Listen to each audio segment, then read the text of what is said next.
We're just figuring out the noise because it sounds worse than Discord. Yeah, it sounds a lot. Well, the bitrate is worse, I think, because the video quality is a lot lower for you guys. Yeah.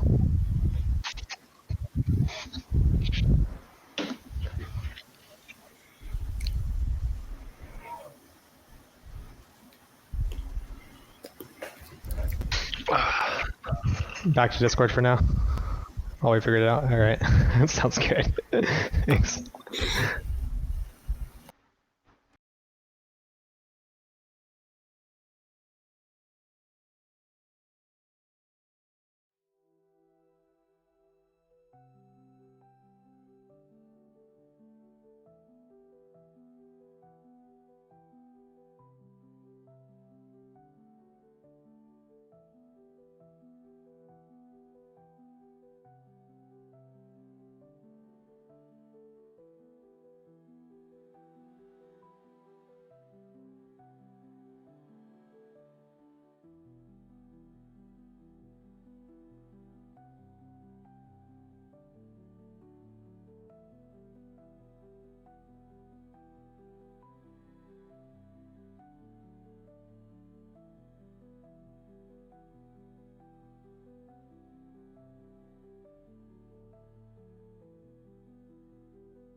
Let's see. Where should we be? Let's go to this region. So you guys just successfully defended Lantana Beach. You fought off the knight and the dragon. And grew up. So not much to recap because we did sequence last time, but I would like to know. So you guys are invited back to town. You're going to the bars. You're celebrating with all these knights for your success. Word is quickly spreading around the town of your bravery and your accomplishments, and you guys are just been celebrating. So this is the opportunity for you guys to for your characters to interact with each other for the first time as you just met in the heat of battle on the beach and worked together. So I'd like to theater of the mind, set the scene. You guys are out at the bar together, just like you guys are all celebrating for the fight. Like, do you guys talk about anything? Do you talk about how the battle went? Why you're here? What do you guys are trying to accomplish? Like, this is where your characters will get to know each other. Yeah, I can even put you guys in green gold if you want.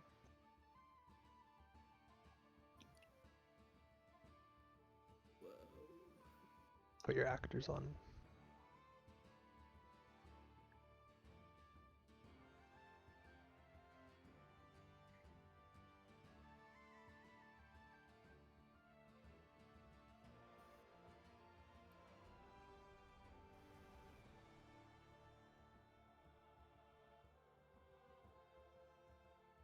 You guys are over here. This here is the Hedgerow Holloway. So this building right here in the center of town is one of the largest and most well-known inns, admired for its surrounding gardens and hedges. The PCs will visit this location for their stay in this town at the moment. Like, you guys are invited here to this key inn as part of the celebration, as part of your reward for defending the town. They invite you to this one of the best inns in the city. You guys find yourself in this square.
Where is wait, did I put your character? Is Shalara on the scene? Yeah. Where's Shalara during all this? Did she leave the tavern or like leave the inn with Sela? Is she always on her back?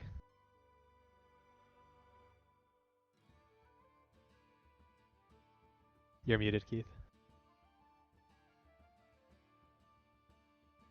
Forgot I'm muted.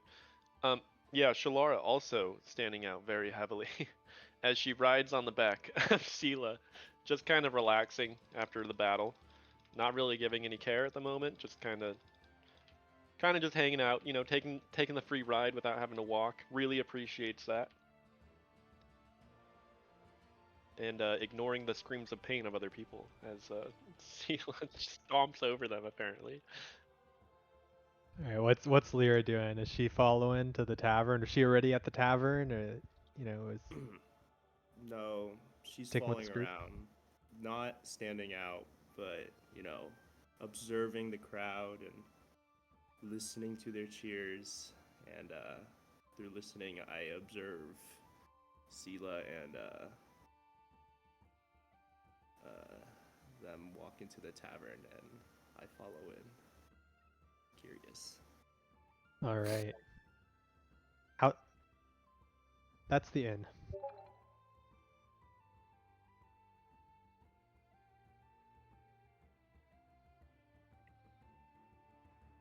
Wait a second. No, it's not the same thing. I'm just trying to find it because the map's really big. It is down all the way here. Yeah, that's what I'm saying. I had to zoom out. Well, it's right here.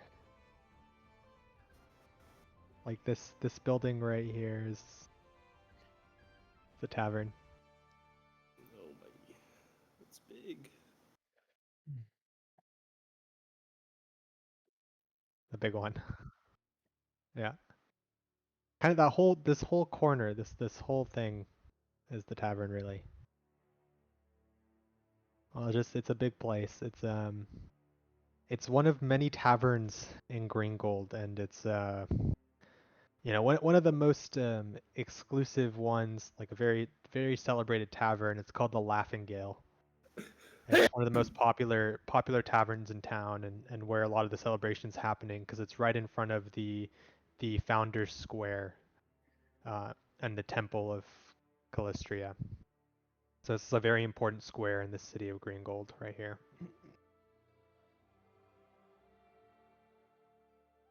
Yeah, well, this is like where a lot of big ceremonies happens. You can consider it like kind of like City Hall. So you have like the Temple of Callistria is one of the largest temples and one of the key locations in the city.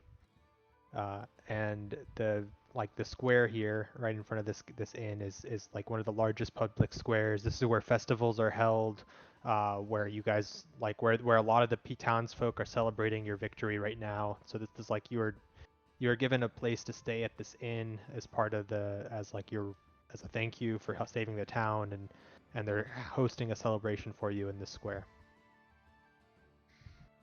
And I guess before that, Siegfried, like, how are you handling this? I know, like, you think of yourself as a hero, right? So you're getting, people are cheering for you, calling you a hero. Are you like sticking with the group? Are you following with them? How are you feeling?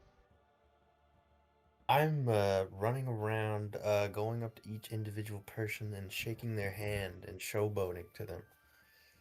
Are you picking their pockets when you shake their hand, or? Oh, he would never do that. All right, so you guys find yourselves like, do you guys talk before this at the tavern or like at the inn, or you guys all just like head back and celebrate and then rest for the night? And this is kind of like your first. You guys are just meshing so well naturally. You guys just don't speak to each other.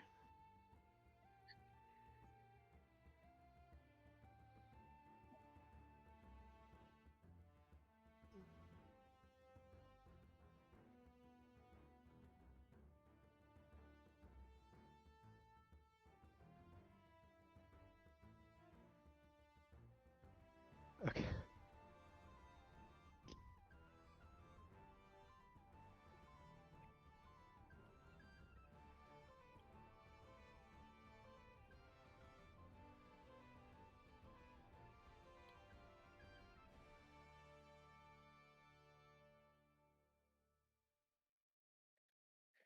Hair of the dog.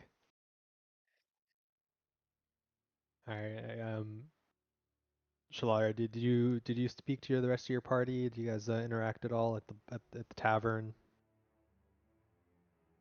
What's going on in your mind? How do you feel after all that? Shlar's a little disappointed at the performance she gave.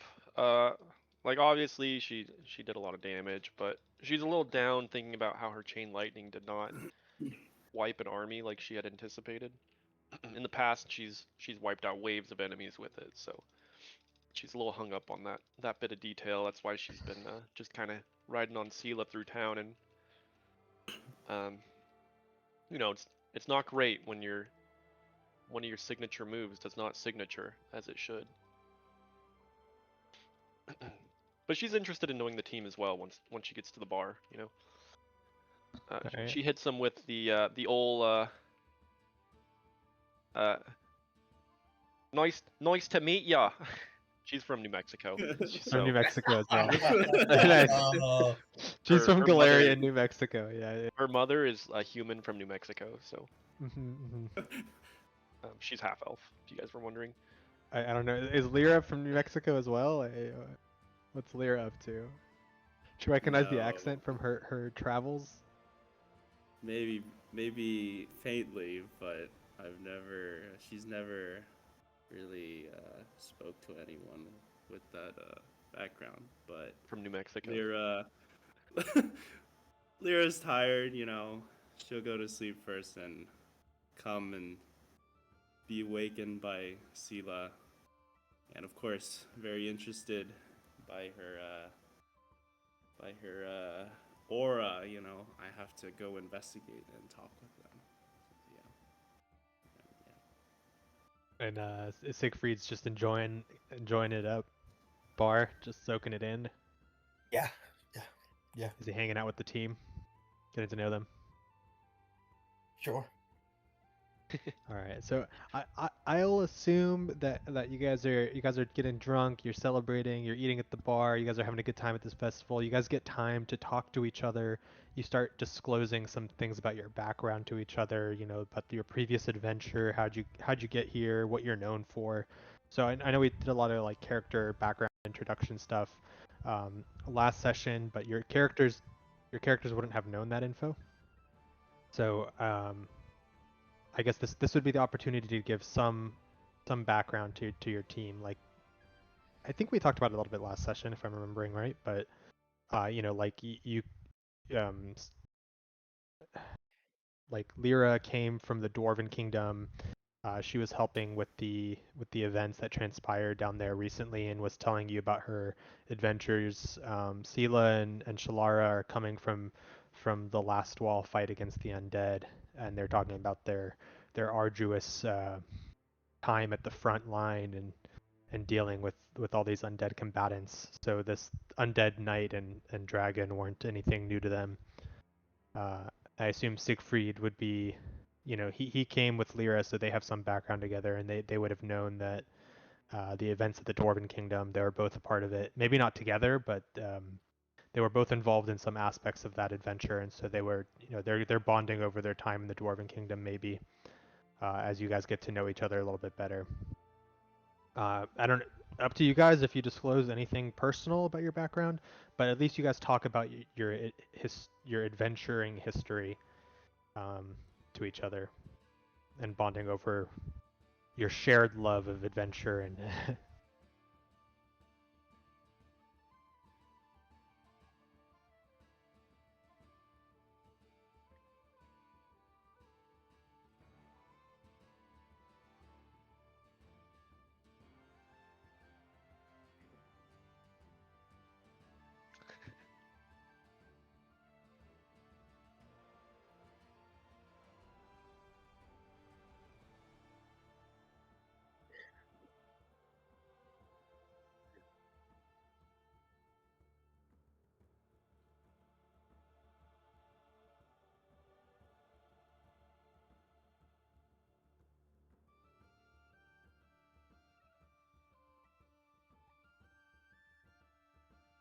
No, not yet.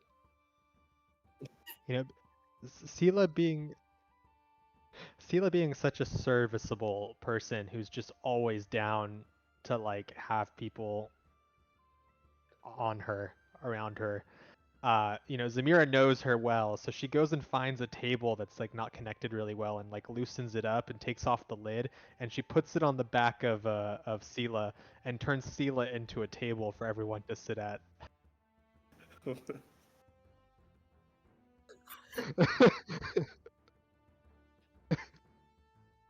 She brings a bunch of stools because you're so tall that regular chairs won't work. So. There's not enough table room, so she turns you into a table. You are an accommodating mount, right? I mean.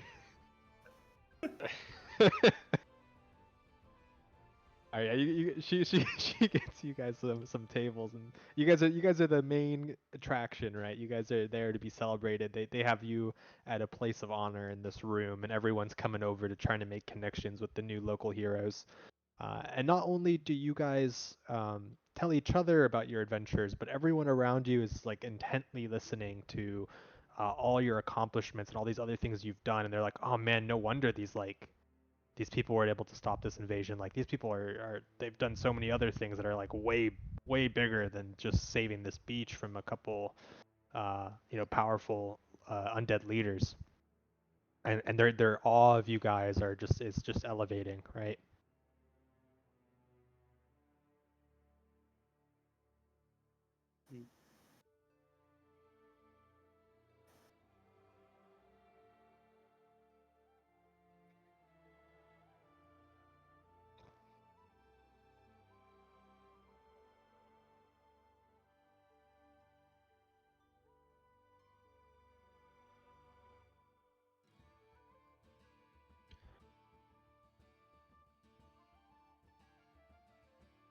Yeah, Sansa's there. Then he's participating in the festivities and also talking about his history with the Gatewalker expedition.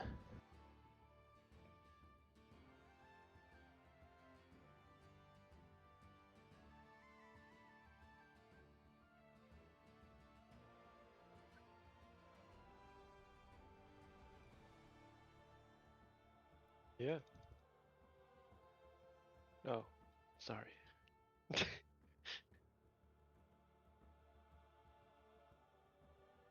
Of course, undead, they're nothing to me, really. I've seen hundreds of them in my travels across the lands, trust me.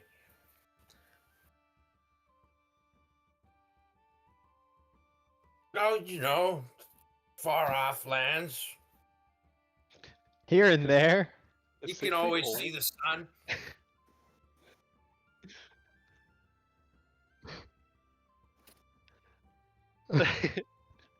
What's he Uh, look like?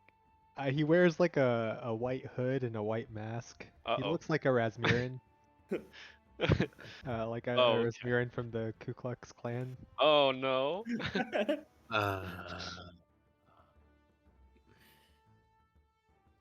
I don't know, kind of homeless. Get some character art. I don't have any character art. Another character I look at doesn't look like anything that I would ever want to have on a character art. You gotta use some AI. I hate it. I can't stand looking at it. Based. Assets, images. Use like tokens. Heroes Forge or something. Maybe. That's how I made Sned. Maybe until later this week. Where's this path? Should I just copy that path directly?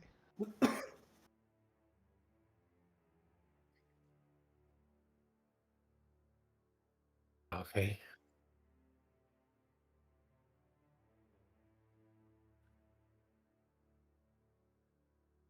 Hmm. Slap a beard on it, Whoa. it'll be fine. Perfect.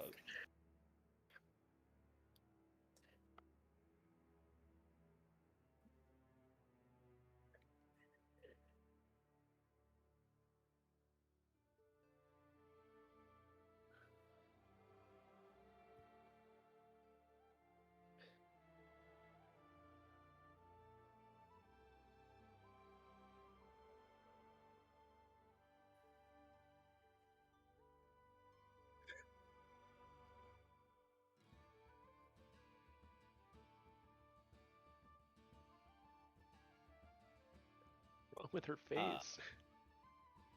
My adventures through the tomb. She wears a have, mask. Yeah, I wear a mask. Not a part of the KKK, but sure. Yeah, I have a mask. I've encountered and fought against these undead at my time with the dwarves in their tomb. But yes.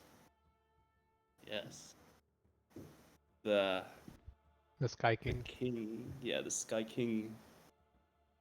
What is it like? The dwarves, the king of the dwarves. About some The undead ruler. dwarves. What's it like fighting That's not Fuck! important. What's it like fighting alongside those little guys? I feel taller because they're all so short. It's hard to see them sometimes. Must make it easy to see the enemy from far, even in the back line. Very true. Very true. Do they offer much protection for you, though? Yes, they're quite sturdy. A lot of them have shields. I just hide behind them. Straight to racism. It's not racism, I'm just curious, okay? It's education.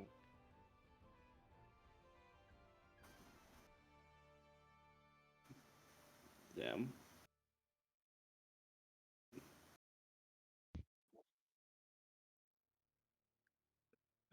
He's so far away. Yeah, I have to zoom out very far to go get him. Very big city. Got lost.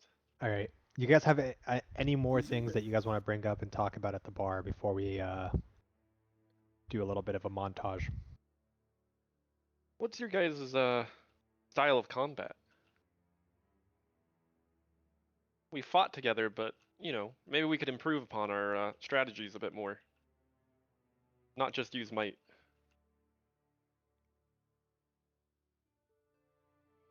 I know Sila's strengths. She just pushes. She does one thing and she does it well. Siegfried, how do you how do you fight?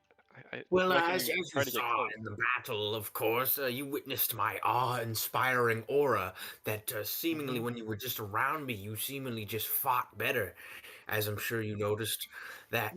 But besides that, I like to, when somebody else is attacking, I like to go around and then kick the other guy in the shin and beat the shit out of him. Mostly. I find that a lot more effective than just attacking a guy by himself, as you know, because he's distracted, so it's a lot easier to hit him. I'm sorry for asking. How about you, Lyra? Maybe something less vile? Yeah, yes. Well, what wonderful fighting skills you have, Siegfried. I could Thank you, never. thank you. I appreciate many people across the land have told me of my bravery and style and grace. But yes, Sounds like a you prisoner. guys Oh, are very physical and brave. I cannot do such a thing because, I don't have the strength and muscles like you guys, but I will support you guys from the back. Buffs Oh. and debuffs. That's what I do best. I'll heal you. Right. Yes. You have both choices, right? Because it's a two hole.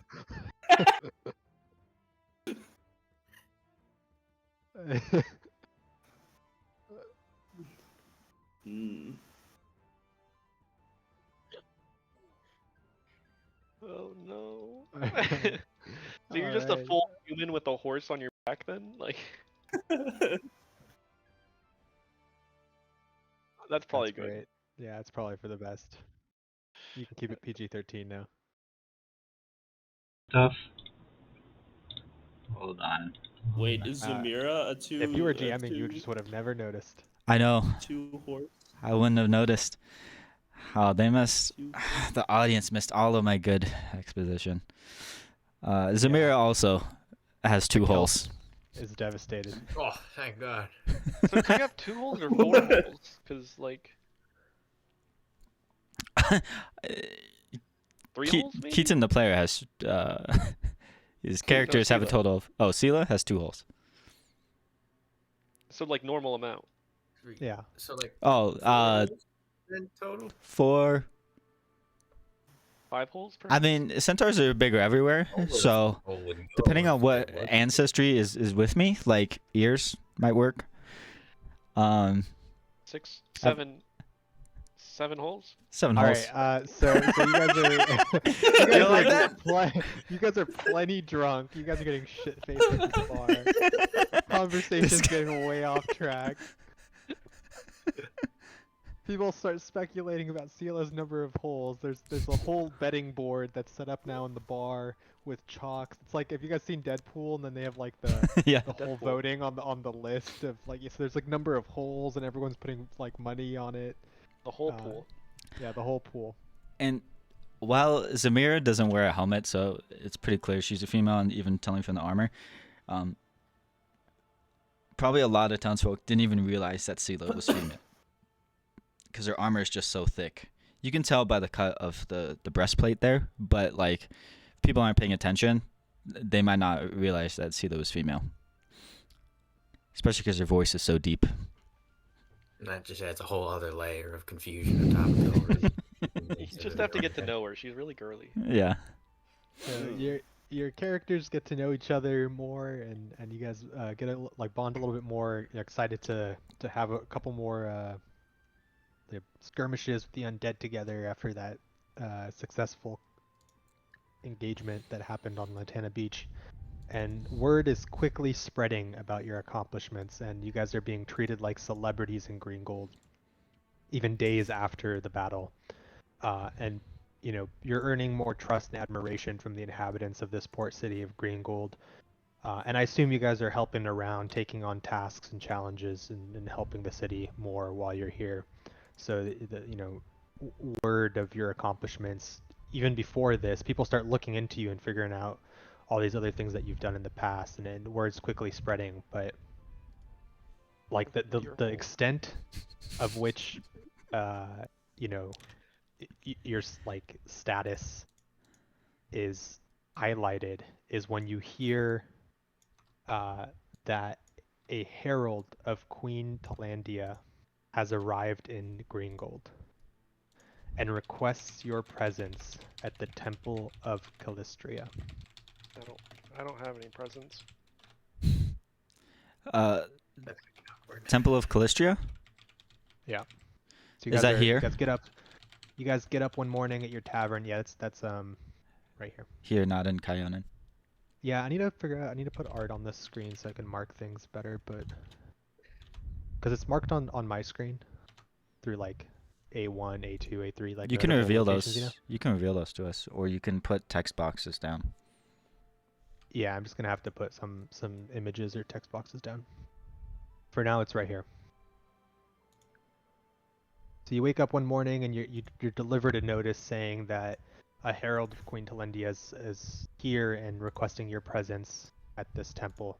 And not only you, but the word spreads quickly around the whole city that a herald of the Queen has come to speak to you at the temple.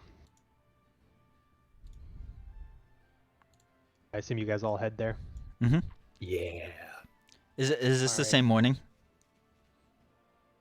Like same day, or is this days later? No, this is like Plastered? a week or two later. Okay.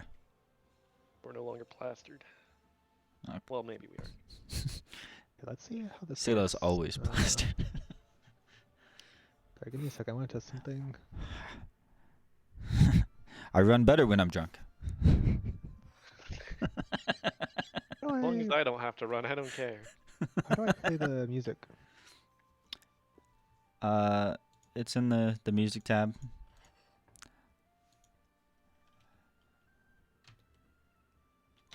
It's in the scene notes, but when I click it doesn't do anything.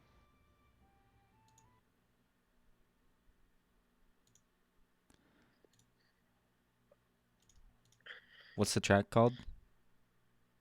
Called Green Gold. Green gold.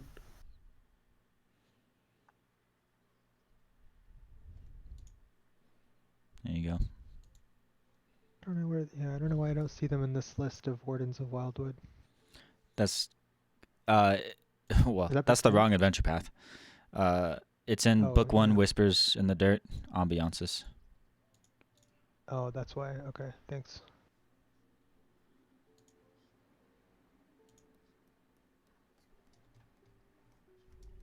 Okay. Yeah, Silo will I don't know, we got like a letter or something at our inn, Yeah, someone came and delivered you a notice. It's more like a summoning. and Like it a, addresses you've been all of us. told to come to here. Okay. Yeah, I guess we'll all head there.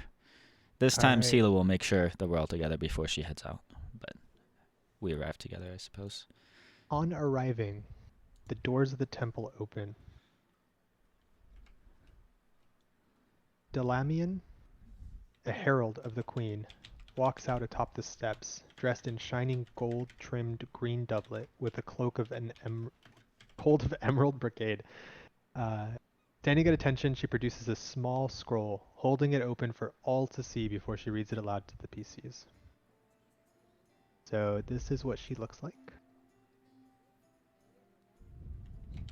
So she comes out She looked and kinda creepy. she declares, on behalf of the people of Kyonin, Queen Talandia Edisril, bearer of the Radiant Crown, does offer her heartfelt thanks to the heroes of Lantana Beach. As a show of gratitude for your heroism, our queen extends an invitation to you all to attend a feast in your honor at the Silver Lantern Garden on the banks of Endowar River in Iadara in 1 week's time. He rolls up the scroll. The assembled crowd erupts into cheers. They're proclaiming you guys the heroes of Greengold.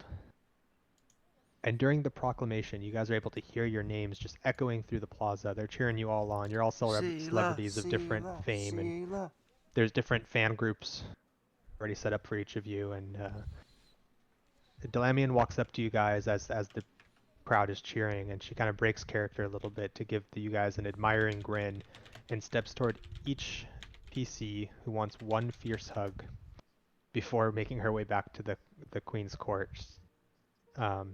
To make sure that, like, she's checking in to make sure you guys are interested in the feast. So, like, she's walking around if you guys want to hug or a handshake or whatever, and taking stock to make sure that you guys are interested. In particular, I said this at session 0. I think Tavin wasn't there. Update your wish lists wherever those may be. Oh, frick, I forgot about that. Did you see my wish list? I put it on my character sheet on the bio page. I haven't looked yet, but yeah, I do see it. Okay. This is everything I want. At various levels. Are they able to look at your bio if they double click you? I can toggle the visibility to let people see it. I can see his whole sheet, and I don't see his biography. Now you do. Now I do. Okay, yeah, because there's nothing in there except for your wish list, so there's no spoilers, really. Except for your weight, which, I don't know, maybe you want to hide that. If you guys double-click on Sela and go to the last tab that says Biography, under Campaign, there's Notes. He put something called Wish List. He added item links directly in there. These are things that are around his level, that around level 11 or lower, that he wants for his character. Right, so there are things that maybe he couldn't afford during character creation, that are things that he wants. Oh, some of this stuff is higher than level 11. This is like for the whole campaign. Oh, okay. But I haven't looked through it, the first 3 or so are below our level. Okay, yeah. List things around 12 or lower. If you want to list things higher, that's fine, just so you can track them, but that you won't get them until that appropriate level. I just need a list from each of you guys of things that you're interested in, so when there are rewards, I can determine if there are things that you guys are going to be excited about, and if not, I might update some of the rewards. Some rewards are fixed. Some of them are kind of up to GM to say, okay, well, these people are really interested in these kinds of things, so I can tailor those. This is one of those specific cases, so this is a really good opportunity for us to, so you guys can try and figure this out. Is that there's a reward for the deeds that you guys have accomplished here. She's hinting at it. She's saying, like, is there anything you guys are interested in? The queen is excited to show her gratitude for saving part of her domain.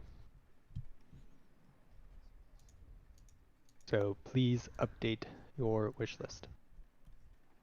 Up to level 11? I guess 12. Up to level 12? Hero wants raw gold. No one. I'm still looking. How do I link? You're gonna get tons of bread. You're gonna get your bread in value. Give me some wine too. Pray.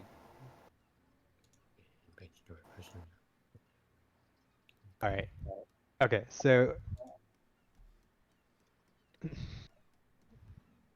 do you guys intend to go to the feast? Do you guys, like, shake her hand and let her know you're on your way? Like, how do you guys react to all this?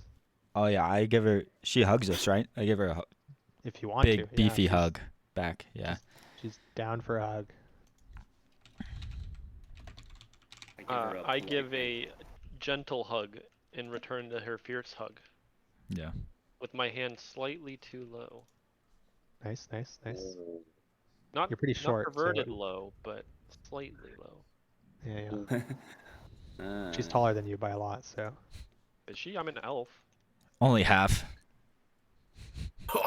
The other half is human, Genetics. which is also not short. How tall is this lady? I don't know. How tall are you? Tall enough. You don't have a height 8 or feet weight. tall? You're 8 feet tall? Yeah. Yeah, Taller okay, you're than taller than her. You're a tall lied. half elf. I lied. I just wanted to make sure you were wrong.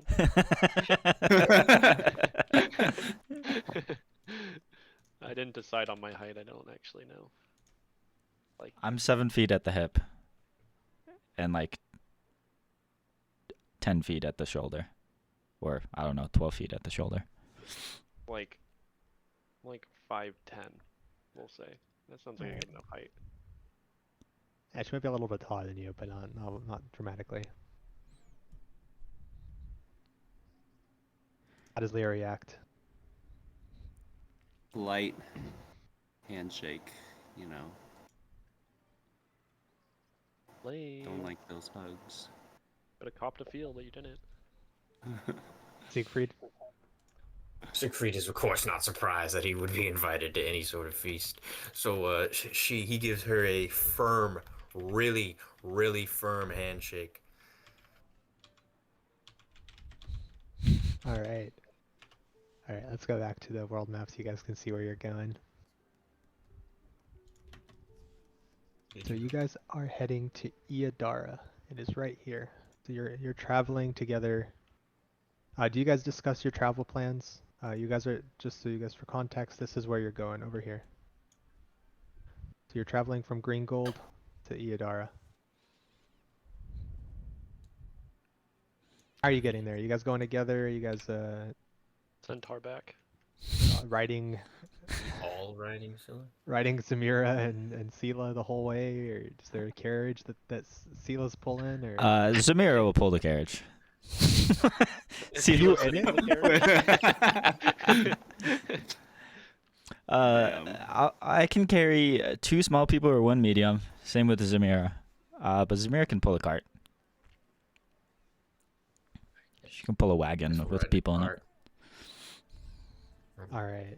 Well, the travel passes largely uneventfully. You guys might come into a couple scuffles, maybe some bandits trying to accost you, or some foolish. I shove them to death. Some foolish creatures just come up and then they just get immediately shoved from 20 feet away and instantly explode. And then it's pretty peaceful from there. So you guys are getting a pretty good feel for the Elven Forest. Maybe you guys have, Sansos grew up in this area, but some of you may not have been to Kyonin in the past, so maybe you're enjoying your trip because you have a decent amount of time to get to Iadara. So you maybe take a couple extra stops, get a feel for the people of Kyonin, Elven culture. This is kind of your character's opportunities to get exposed to this new area outside of just the Green Gold where you've been this whole time.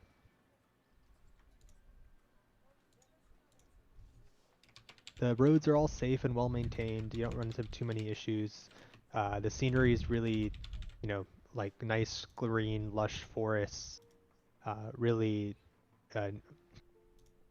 you guys don't see any big signs of issues in the Kyonin region. There's not like conflict all over or banditry or any source of corruption in the area or anything like that. It seems to be pretty well maintained. And upon arriving to the elven capital of Iadara, you are welcomed with open arms and brought to your guest quarters in an elegant villa. And you guys are provided with a bunch of fine clothing if you don't already have, like fine social wear. And then you are immediately escorted to the Silver Lantern Garden for the Queen's Feast. So this is where you will be doing socializing. So this is where we're going to have some initial politicking. I'm being a bit more hands-on right now because it very specifically tells you not to let you guys have too much freedom at this stage, because this is kind of still like a little bit of the prequel and a little montage-y, but this is kind of the tutorial to a lot of these social encounter stuff that's going on. But you guys are presented as the guests of honor, the Silver Lantern Garden, where a bunch of elven nobles and other dignitaries are already wandering around the beautiful grounds, drinking and laughing and listening to musics of roaming performers. The glowing silver lantern float through the lush verdant gardens, highlighting carefully cultivated path amid foliage, illuminating living archways coaxed into interwoven patterns, creating a cascade of shimmering moonlight. Performers wander the grounds, playing a variety of instruments that come into and out of harmony, with one another as wandering players cross paths all through the trails, central clearing. There's a large feast table set up. People are grazing. They're just going throughout this beautiful like lush garden that has a bunch of different paths with entertainment of all sorts laid around it.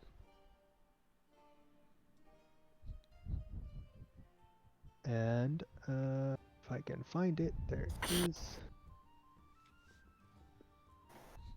music for this.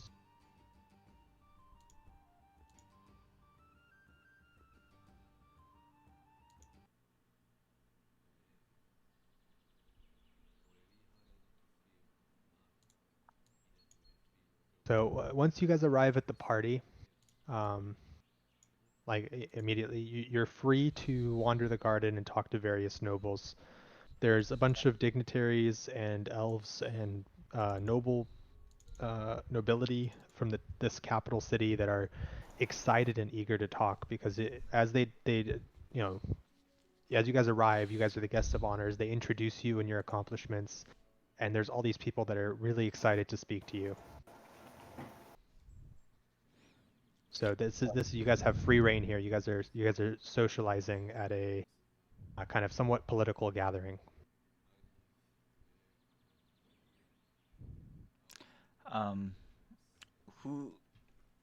Which person in the crowd here looks the most athletic, like the most fit? Yeah, you see a dignitary from the kingdom of Malthun. A big burly soldier person who's barely fitting into their suit. Clearly a soldier that's here on behalf of some force in the Malthun.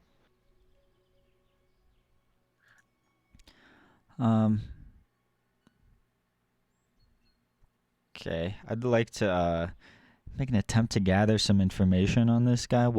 See what people know about him, what they think about him. So, Yeah, I mean, you're able to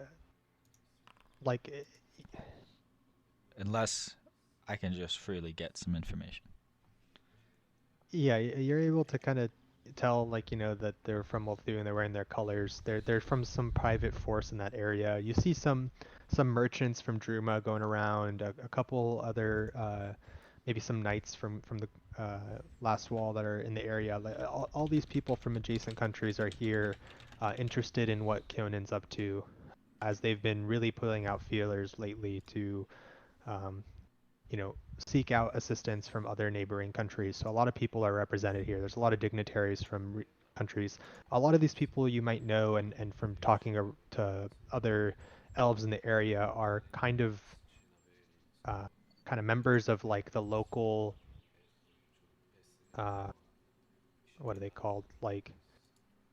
They're staple forces, right? Like each of these other countries keep delegates here, so that they always have a connection to the city should anything arise that they need to immediately contact Kionan. There's a lot of embassies in this capital, and a lot of these people you recognize might be from them. They're not permanent dignitaries, but they're not all diplomats. Some of them are soldiers, and they come and go from the area as they get deployed.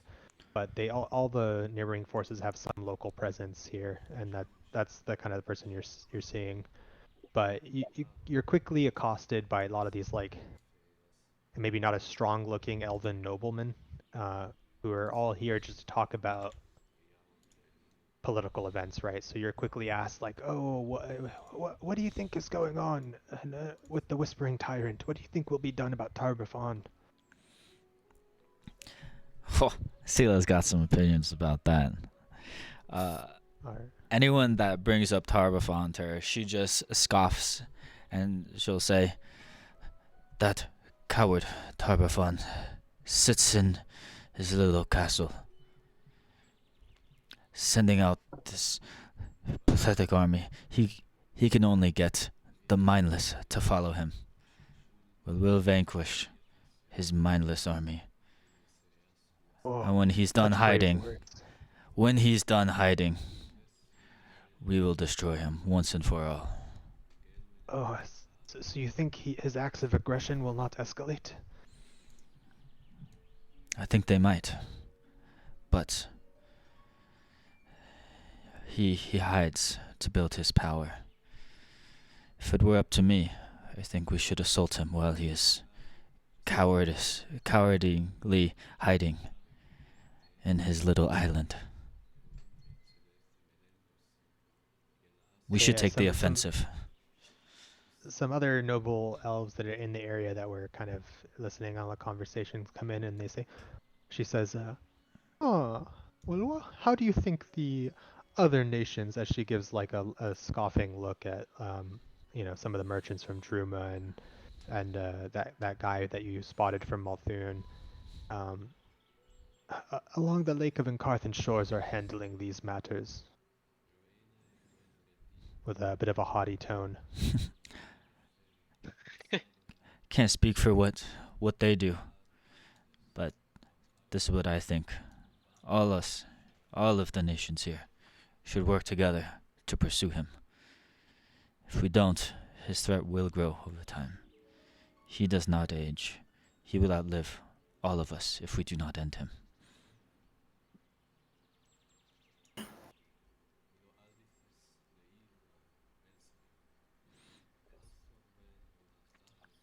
She's just gonna trot around.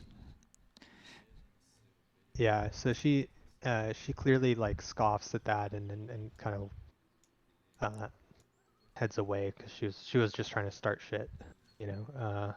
Mm-hmm. But your diplomacy check was very good and you were able to handle that Yeah. conversation, very well. And the rest of you are all here, and all these noblemen and dignitaries are all excited to talk to you and to see if the stories that have spread far and wide about your accomplishments, not just here but before, like you guys are making a big name for yourselves in all of Lake Encarthan.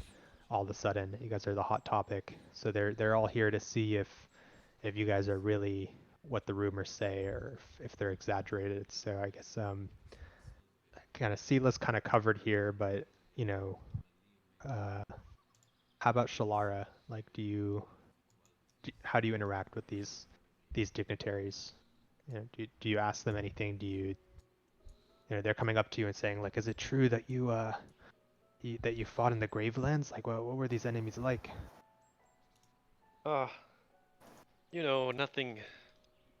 Nothing too powerful for us at this time. It's hard work, but enemies like them are simple-minded and easy to take down. Is it true that you felled an undead dragon at Greengold? Yeah, one arrow and that beast fell from the sky. It's actually true. As you're having this conversation and they're talking to you, give me like some sort of check. So like either I guess you're not really deceiving them here because that just won't happen. But give me like diplomacy, intimidation, performance, like what Most useful skill, performance. society. Oh, God, can I just give them warfare lore? I'm talking about war. Is that alright? Sure. Same as your society, but yeah, sure. I like the idea of me talking about war. That's fine. Yeah, you could be like a very militaristic. A bunch of soldiers gather around you as you're talking about your stories, riding I'm Sela into literally battle describing and myself shooting in a battle. dragon from the sky. So that's fine. Yeah. I give them a little flair though. Like I give them a little like whoosh, like I'm shooting an arrow, like an imaginary arrow.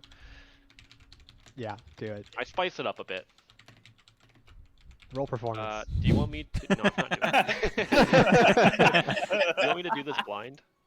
No, you can see it. You don't know what the DC is. It doesn't matter.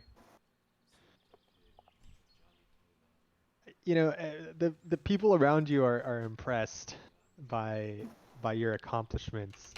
and your flair for the dramatic, but you've made somewhat of an impression, but clearly you're not as adept at handling these social situations, and you're a bit flustered, and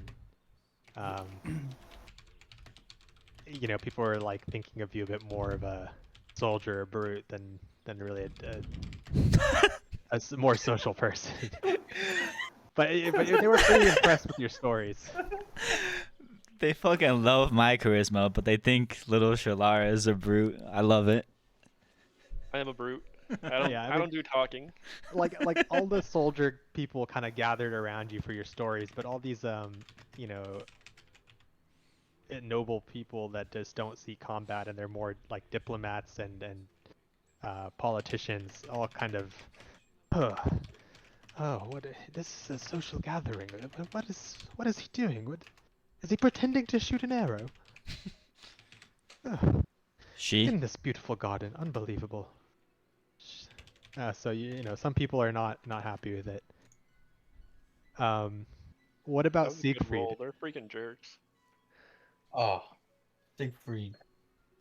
Well, first of all, this is like a big party, right? So like, I could easily grab like, I don't know, some exquisite wine, and be sipping upon it, perhaps, right? Yeah, Really trying a to fit local in with the- sommelier comes up I'm to just you. trying to And, fit in with the high society folk. yeah, some of the sommeliers come up to you and they're like, yes, the nose on that one is quite incredible. What do you think of this? This is from our local vineyard. Oh yes. This wine. I've tasted many wines in my travels, but this wine is of a most exquisite lie. I must say, the texture of it is quite exquisite. Can you roll nature? Nature. Damn. I don't know. Maybe I can. I don't know. Let's see. You can roll Does Siegfried deception, have maybe? alcohol lore? Or yeah, No. like Oh, let me look no. at your sheet. Can I Really roll quick. deception because he doesn't know what he's talking about? He does know what he's talking about, but you could roll like He does? you I don't can know. roll let's see. Yeah, Siegfried's a known alcoholic. He definitely knows what he's talking about. Guy was boozing it up in town earlier. Give me diplomacy, I guess. I'll be Oh. generous here. You can be Oh. Why diplomatic can't he- about this. Why can't he lie?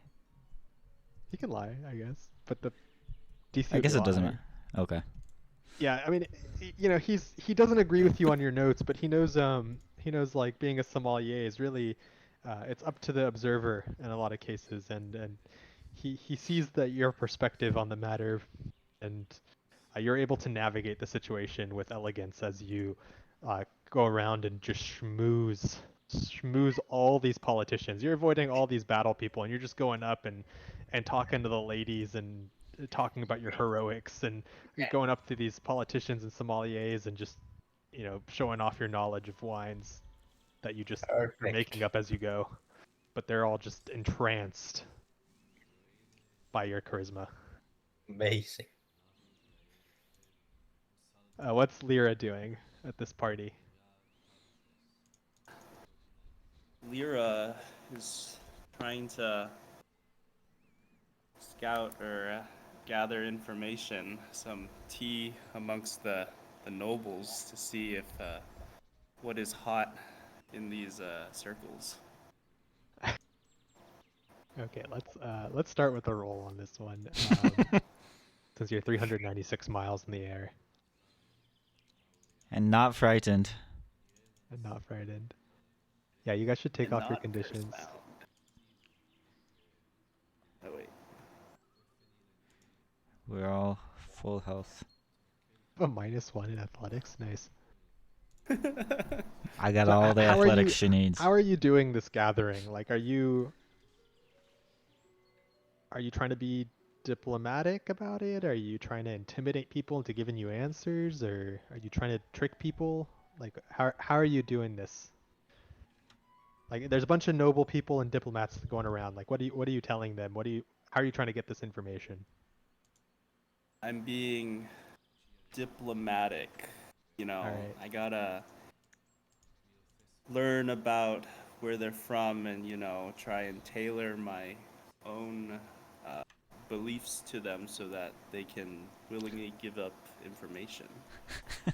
Right, give me that diplomacy check.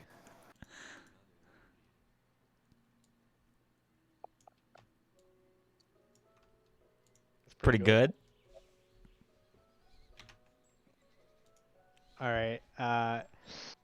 Yeah, I mean you're pretty clumsy about it, and clearly you've been with the dwarves for too long, and you're kind of rough and tumble about it. Your approach to elven diplomacy and dwarven diplomacy need a crazy shift. You're just coming around with with a jug of ale, and you know you're swearing a little bit at them, and you're trying to get the information from a bit too rough and tumble. And a lot of these elven diplomats are a bit off-put. They're like, what? I was born and raised in Iodara, the capital of this wonderful nation of Kyonin. Don't compare me to those stout barbarians from the south.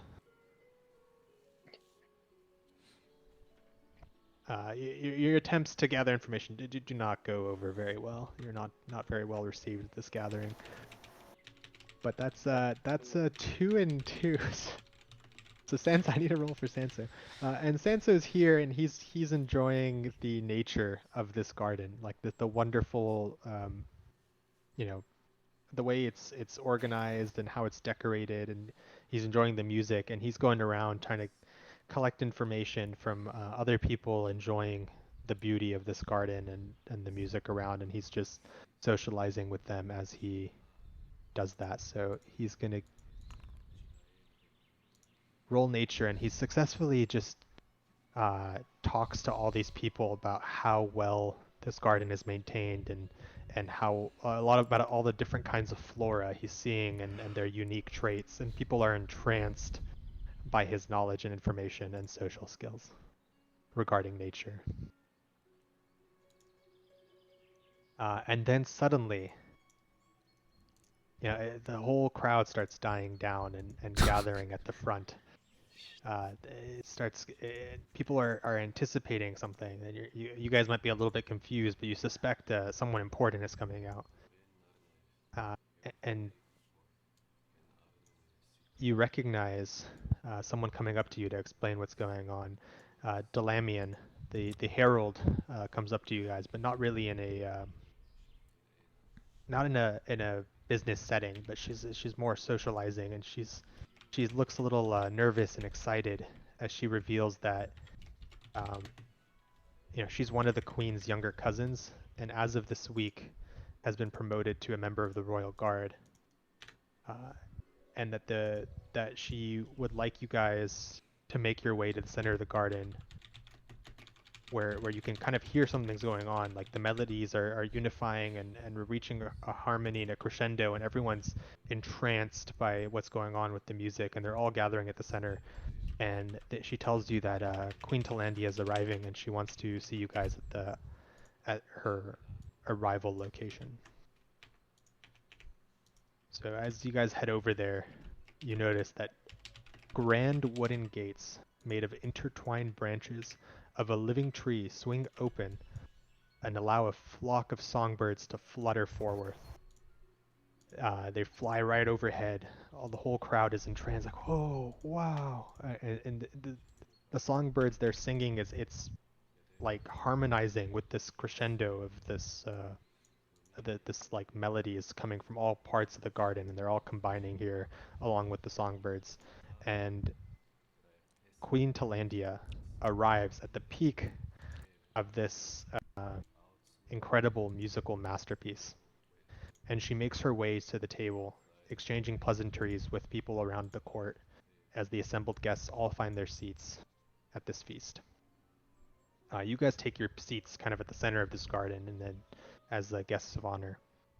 And as soon as you guys sit down, the dinner really begins. The queen asks each of you to introduce yourselves to the crowd and recount events of the beach from your perspective, and you know, maybe some other aspects of your adventures, so that everyone in this kingdom, all these important people, all these dignitaries, know who you are and what you've done.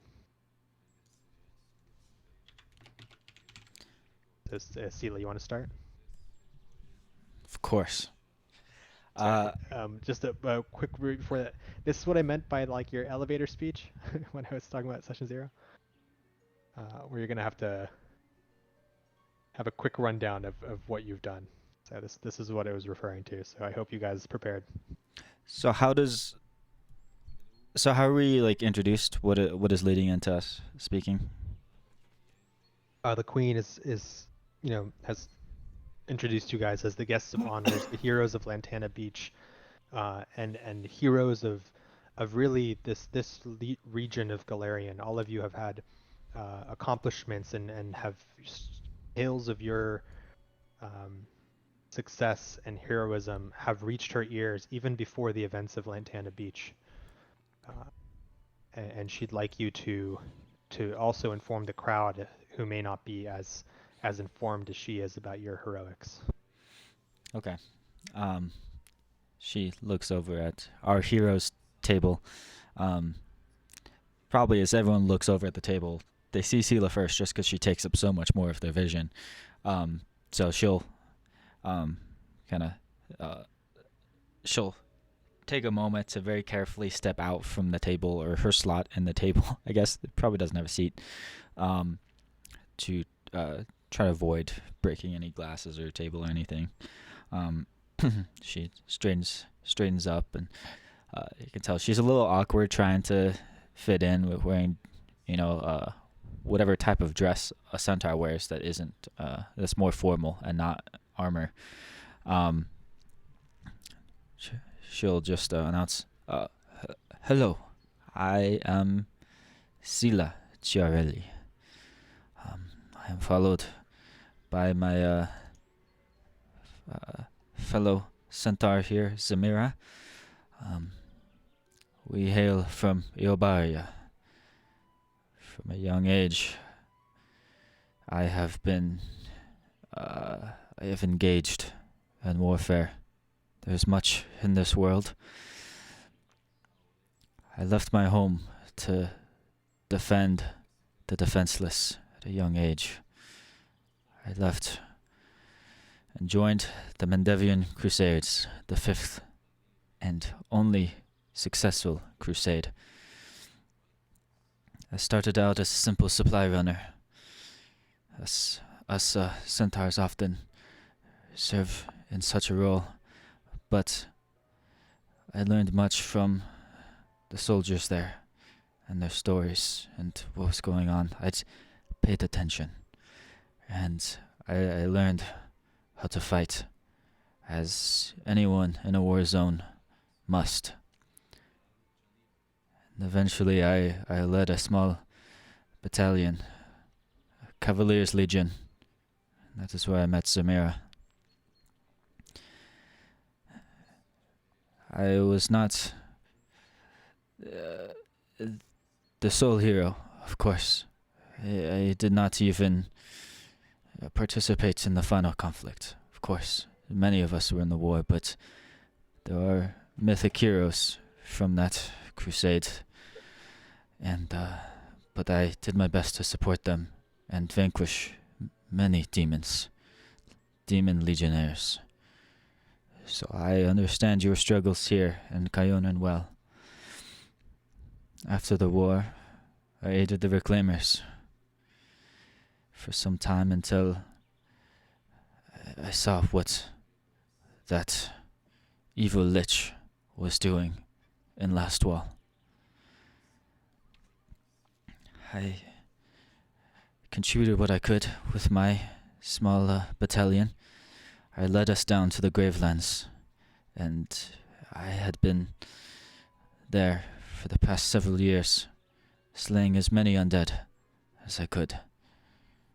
I am a dear friend of Watcher Lord Ulthun, or he is a dear friend of mine, that's how she would say it. And he was the one that told me of what the Lich was doing at your shores. And that is why I'm here, and that is why I was there at Lantana Beach. I hope that my expertise in battling these evil forces may be of use to you. and your nation, or nations. Thank you. They all cheer and clap. Give course. me a diplomacy check. No. I'm so diplomatic. Don't you worry. Yeah, you are. Yeah, everyone is you're getting standing applause. Like everyone is getting up. They're all cheering. You know, Sela, the hero of Greengold, the hero of Lake and Carthen. You know, they're very excited that you're here. It's going to be a tough act to follow. Laura. Can I roll first? I want to know what I'm saying based on how I roll. Yeah, you can roll first. Just But be good. what your roll is depending on what you're gonna say, I guess. So what are you gonna talk about? My past, growing up in Kyonin, and then honing my skills to fight the undead was the angle I was gonna go for.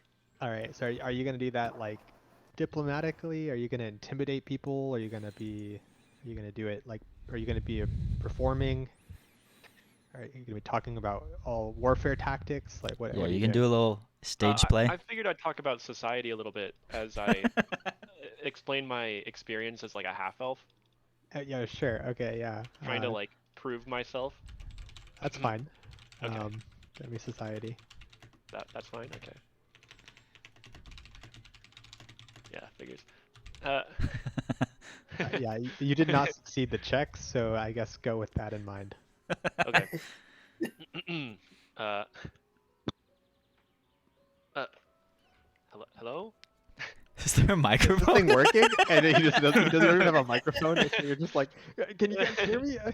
Yeah, we Like can really hear loud you. feedback hits. Oh. Great. My name is Shalara. I'm a half elf here from Kyonin. My parents raised me to study the ways of the bow. You hear people whispering as you're talking. Is this really the same person from Sila's party? Like, are they really like in the same group? And some of them are like, half elves, I swear. These fucking racists, dude. I'm gonna kill them. Racism already. I'm gonna kill all the racists. I'm gonna kill racism. Yeah, I lost my momentum here. Sorry. It's okay. I was raised here in Kyonin. I studied the way of the bow as many elves do, but it didn't seem to be enough. My accuracy was true, but I didn't think I was getting the progress I truly wanted to make a statement on the battlefield. I began studying magic, elven magic as well, intertwining it with my skills with the bow. Now,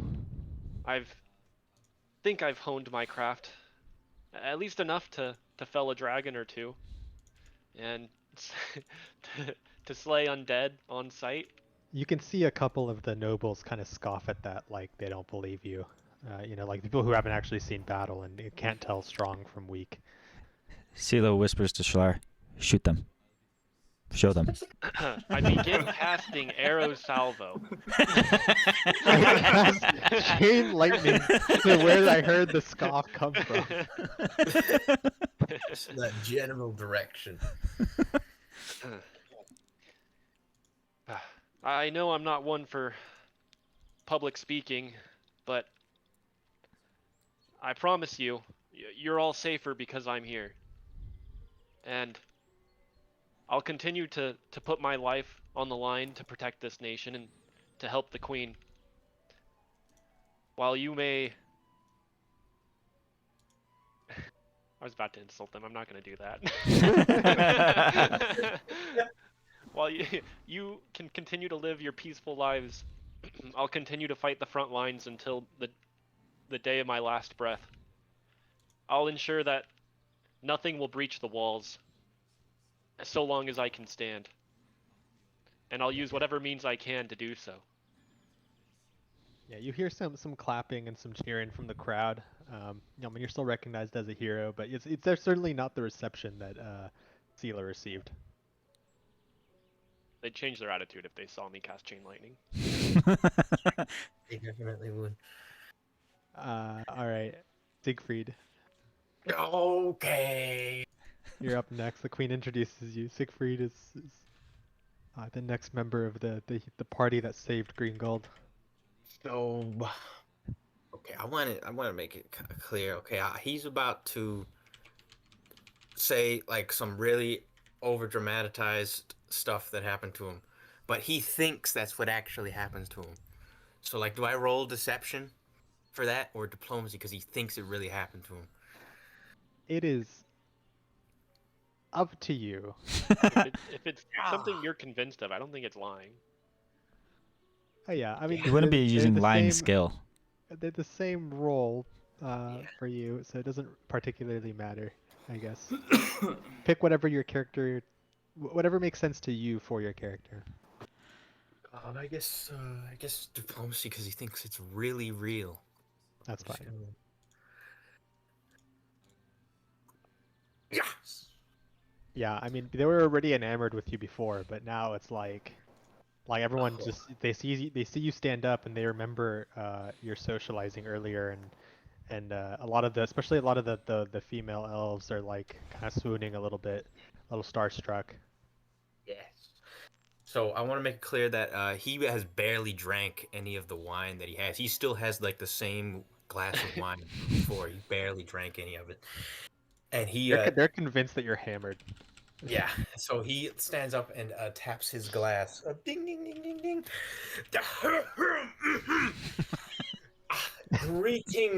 Greetings to this fine congregation of people here today, gathered to witness us, this group.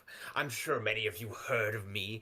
My tales ring true across the land, for my name is Siegfried V. Brenschluss, the noblest of knight-errants. That is right, it is I. And I have come to grace you here with my presence. I have traveled across plain and ocean to get here. I'll have you know, across many treacherous seas, many treacherous battles I have fought, to come here and stand atop this chair, atop this table, to look at you all here today. It would take eons to explain the many, many battles that it took me to get here. The battle against the great Leviathan, the battle against the King of the Giants. All of these things happened to me, I guarantee it, but it would take far too long to explain all of it in intricate detail. Just know that with all of them, they ended with a flash of my blade. And now I am here, and it was upon this when I rideth upon this the beach, and I witnessed a legion of horribles upon the horizon, raining down upon us and my comrades that I had just met, but had already forged such strong bonds with, upon us. And I didn't. My instinct as a hero was to immediately charge forward and do battle with the fiends. And of course, they were dispatched in a matter of seconds. It was, of course, then that what was it? Some sort of big lizard showed up or whatever. Anyway, something happened with that thing. I think it was like more like just a swatting of a pest, really, is what it was in my memory, compared to the things that I've done. But yeah, it was pretty good. We had a pretty good time. Pretty good time had by everybody, I'd say. So that was definitely a deception roll. No, that was all true. They're the same modifiers.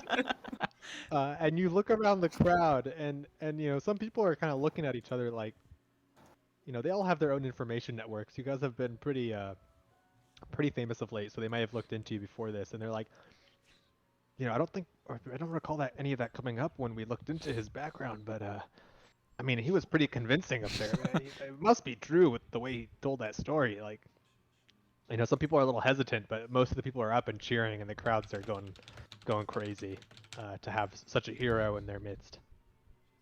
Yes, of course. All right, next up was Lyra. Yes. After such an outstanding speech, I stand up. It is true. Thank you, Wait, Secret. what are you using to deliver the Oh. speech? Diplomacy.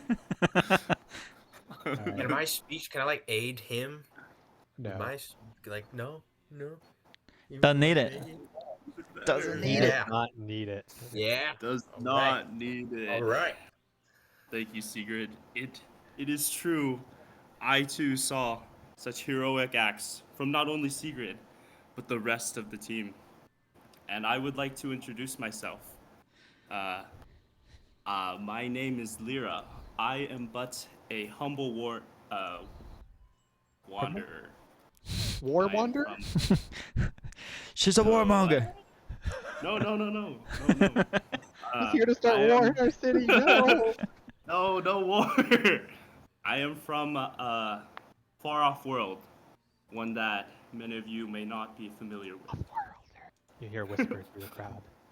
And for as long as I can remember, I've been afflicted with this curse, and I show I do a display of my time curse, and I've As you hear spent gasps much time arise from the crowd. in Accursed High Helm with off-world. dwarves. With my friends there, we explored the Sky King tomb, the final resting place for King Target. And there I faced many undead and honed my attunement with my time curse. And so I would like to thank you all for holding this wonderful banquet for my friends and I, and we will continue to support this effort. Bang!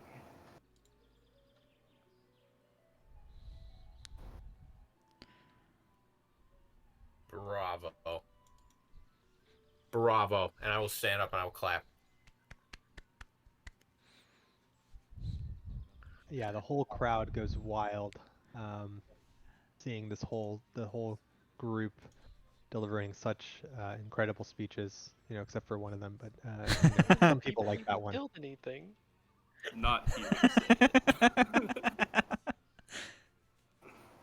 And Sanso comes up and gives his speech too. And It's really he- good. He talks about his connection to the Elven country, how he grew up here, how his family is one with the forest and nature, and how he's traveled off in search of his pursuit of reading the stars and divining more about the fate of this world. And he went through a bunch of Gatewalker portals and helped stop an event and returned here heroic. Ayudara people- is what the gates are called. Yeah, so he did that, and he came back to his home with all his gains, because he had a premonition of danger in the area, and he was able to make it in time to save Lantana Beach. And the crowd is excited that someone from their area, a local hero, has returned home so triumphant. What the heck? He's not even an elf. I'm a local hero. Yeah, but you didn't deliver it very well. Yeah, I don't believe you. they were buying your story. Become a local villain. Oh. So the rest, after you guys do that, the queen is visibly impressed by all of you, and your group and your accomplishments. You all, like, with your passive perception, just notice her kind of like having not anticipated you guys to be as impressive as the stories, but she was pleasantly surprised by what she heard. The rest of the dinner kind of continues. You guys go and eat, and you guys enjoy the rest of your food. And it's really like an incredible food. You guys have a crisp autumn salad and a hearty roasted pine nuts and gentle braised venison cutlets with a rich wine sauce. Venison? Yep. Uh-oh. Uh-oh. Yummy. Uh, It's so and a good. delicate honey lattice, made to look like a queen's crown, placed atop a small scoop of emerald mint sorbet. Ooh. At the end of the feast, the queen calls the party, the heroes, to offer her thanks and present them with gifts from the elven people. The PC is given, each of you hear a little bit of a clinking in a box that you guys are given. You know, a little, like, has a little bow tie on it. You hear some clinking from inside. And she hands you guys each these boxes as a thank you for saving Green Gold and Lantana Beach from the threat of the undead.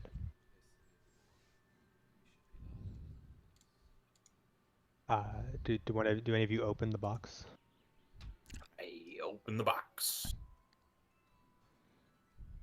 It's a bomb. Oh god. Oh no. End of campaign. I dodge. Is there like an actor for treasure? Yeah, there is, right? Yeah.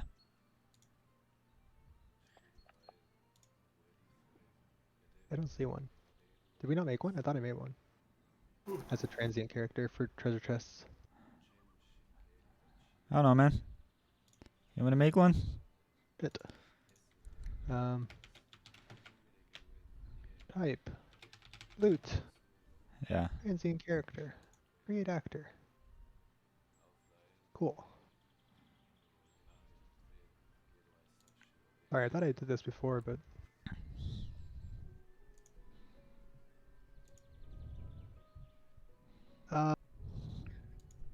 Sorry, I need to relaunch Pathmaker. It broke. Pathmaker? FLC, whatever.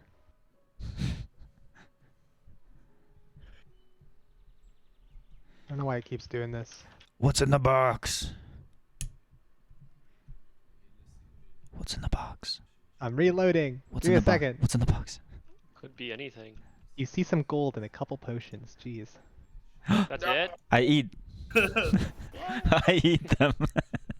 Eat the gold. Relax, Ned. Become like wine. I didn't eat the venison, so I eat the gold instead. Is there perhaps an Admiral's bicorn in there? No. Fuck. Is there perhaps a I full s- quiver full of storm arrows? Is there perhaps a clockwork shield in there? Is there a hero point in there?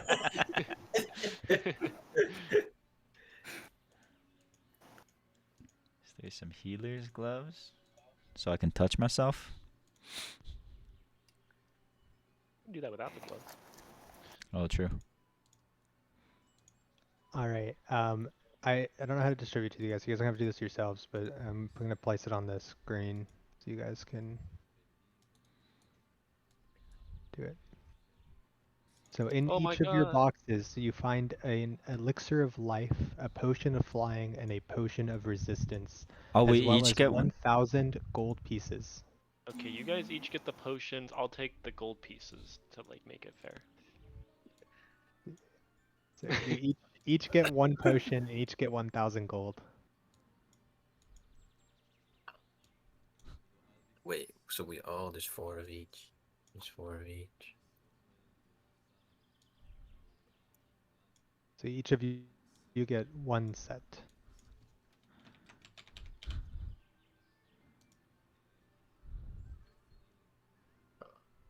How do I take And you were Done. like, you need money. You're just giving us money, dude. You guys, I didn't tell you need to- freaking money. I should have waited. I could have bought better stuff. Oh my god. I didn't know I was Well, gonna you get might- 1,000 more gold. You might need gold for stuff. No, I'll Yeah, just to beat it buy out of more people. things. God damn it. Now I don't need gold. Do I just Just take one of each of the potions, just drag it onto your character, and then take 1,000 gold pieces. Sus when the dungeon drops you a potion of flying. Yeah. Damn, we gonna need to fly soon. I don't know, it could have been handy against that dragon. You didn't Was just it? knock it out of the air. I can jump like 20 feet in the air. I can shoot like 80 feet into the air. We have 3 range characters. The last set goes to Sanso. Now we're rich. So now you guys have some spending money. A little bit of socializing money. I'm gonna spend it. I buy Raise myself 3 elven male escorts for the night.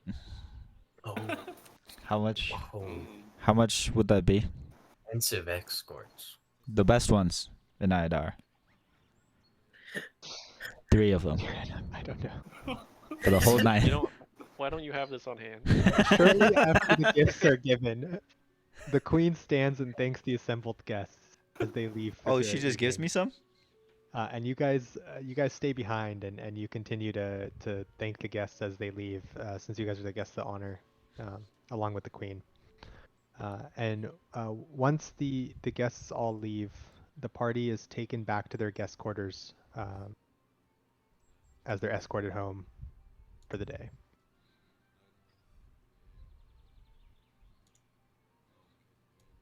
The following day. We get the weird mumbling to stop. The song? Yeah. Yeah.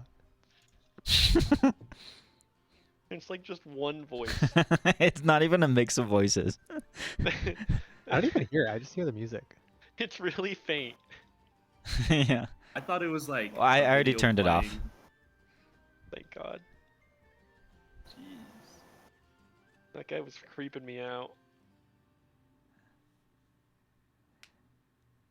That audio Malik is on that environment track. So if you had your environment sound down, it was really quiet. Oh, okay.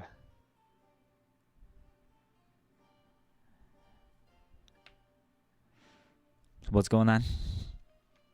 Yeah, so you guys return home for the night, and the next day, you guys depart back to Greengold. Throughout your conversations throughout the night and toward the end of the night, you may have heard that the queen is getting increasingly worried about the threat posed by the Whispering Tyrant, and the recent Battle of Lantana Beach has only bolstered her concern as she heard about your story. And while she might have faith in her people and her military, it's well known that no single nation can possibly defeat that lich on their own. And as you guys are heading back, you're escorted back to Greengold by Dalamian herself, the new knight. That she recently received a promotion, and she's been discussing with you that the queen has been quietly arranging a council to discuss an alliance of all the nations that border the lake in Carthan, who are at most risk for the Whispering Tyrant's advances. And she hopes that she can get them all to agree on a pact of mutual defense, but should it come to it, she hopes that all the nations will commit to an offensive to put an end to the growing danger. You may have noticed when you were at that feast that there was a lot of representatives from each of the neighboring countries. All their diplomats and embassy people were at this feast. She's trying to grow a connection between these countries, even though some of them may have existing hostilities.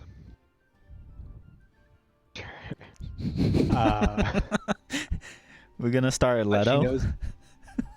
She knows that not all of the nations would agree to such a dangerous journey, and that if Tarbafon ever got word of such a meeting, that he would try everything he could to sabotage it. So the leaders of each of these countries can't gather at some sort of summit or anything like that. It has to be done discreetly so that word of it doesn't spread and it doesn't get sabotaged. And so to that end, she's trying to set up a council of representatives led by like a respected group that are not tied to any nation in particular. to act as representatives of Kyonin to show good faith without a public spectacle, and all of this kind of done in secrecy. So they avoid attracting any unwanted attention. And to that end, she's chosen you guys based on how well you guys presented yourselves and you know, the good word of your reputation spreading throughout that feast, and how the other diplomats all saw you and interacted with you guys as the representatives for Kyonin. And then Delamian tells you guys when you return to Green Gold to meet her at the Venerin estate, so that she may bring you up to speed on what kind of help is needed from you guys. At Your time in Green Gold, you might know that the Venerin family manages the Venerin estate, and they volunteered their home as delegates in secret. And you guys, for the duration of your adventure, are willing to be kept at the Venerin estate as guests of the Queen. We won't have to pay for lodging. We get to hang out with these nobles. That's sweet. Hell yeah! Let's go. Gonna ruin all their sheets. So, find yourself Green Gold, filled with enough money for all the whores. Alright. So the Venerin estate is here. Oh, that's how you spell it. Vinor and Venorin. Oh, we're shooting lasers at them. Oh, they have a radish patch? They have a radish patch village? Are these all houses? Yeah. Do we each get our own house? Yeah, you guys got a compound. Wow. Always wanted to be a part of a cult. I want to be like. You guys, as you guys arrive, It's like yin and yang. As you guys arrive at the manor house, you notice that the house contains a large sitting room, fully stocked kitchen, library filled with hundreds of books, mostly about Kyonin history and elven art. The steward of the house is named Clorinth. She's a taciturn, like female elf, and is always present to answer any questions the PCs might have, and is there to make sure the manor is kept in good condition, and that the council is a success. How do I get off? There's a hotkey. She is the steward for this manor, for the Venerin estate. What's her name? She's here to help you guys. Steward? Her name is Clorinth. Clorinth? Clorinth. Clorinth.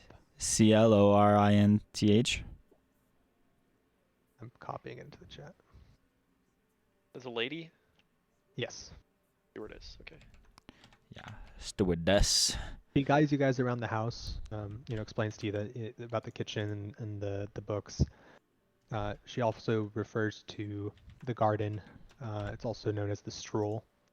It's a garden located between the manor and the 6 guest lodges. It's like right out here in the center. That's a garden. The features dozens of flowering plants, an array of pleasant aromas. You guys see that Sanso's over the moon, admiring the work needed to keep such a lovely garden. And you guys are escorted to each of your lodges here, as the guest lodges are 6 wooden lodges sit on the estate ground, each offering some sort of interior space, although each is laid out differently. Each features a large common room, small meeting room, kitchen, and bath, while the second floor is divided into 4 equally sized bedrooms. All are clean and well appointed, with overstuffed chairs, plush rugs, and thick curtains to ensure privacy.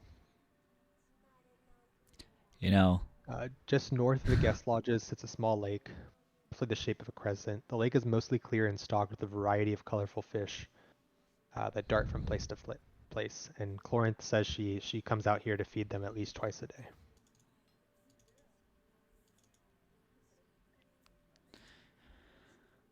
When you go to a hotel, like, they clean all the sheets, but they don't clean the curtains. So I'm going for Sila's- I'm going for those curtains. Sila's already torn the curtains down by just accidentally stepping on it. Yeah. So Zamira gets her own lodge. You guys all share one of them.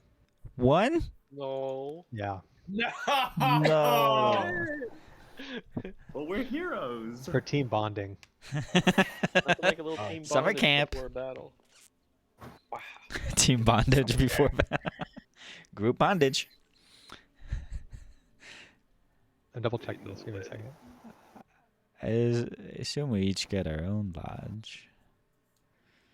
Zamira gets her own. Keith, there's a hotkey if you go into your controls. I've tried. I couldn't find it. It's under writable. Oh, it's writable. Okay. Yeah, there's a mount and unmount. I have mine. I changed mine to M for mount and Shift N for unmount. It's writable A. Oh, there it is. Yeah, it's a module. Unmount is N. Okay, that's the issue. Yeah, so you can press N and dismount me.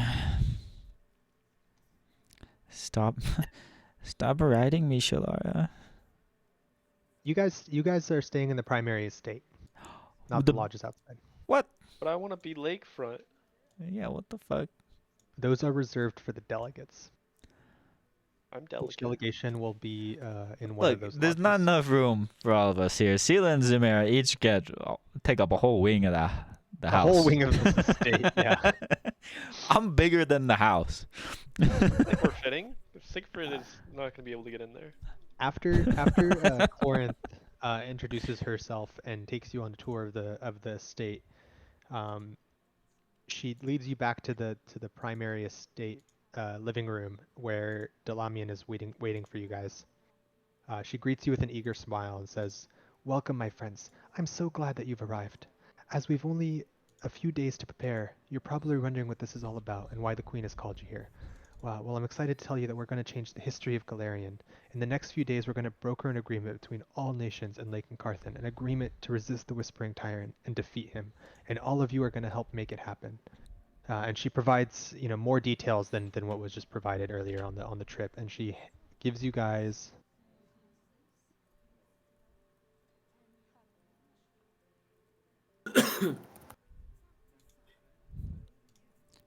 She gives us.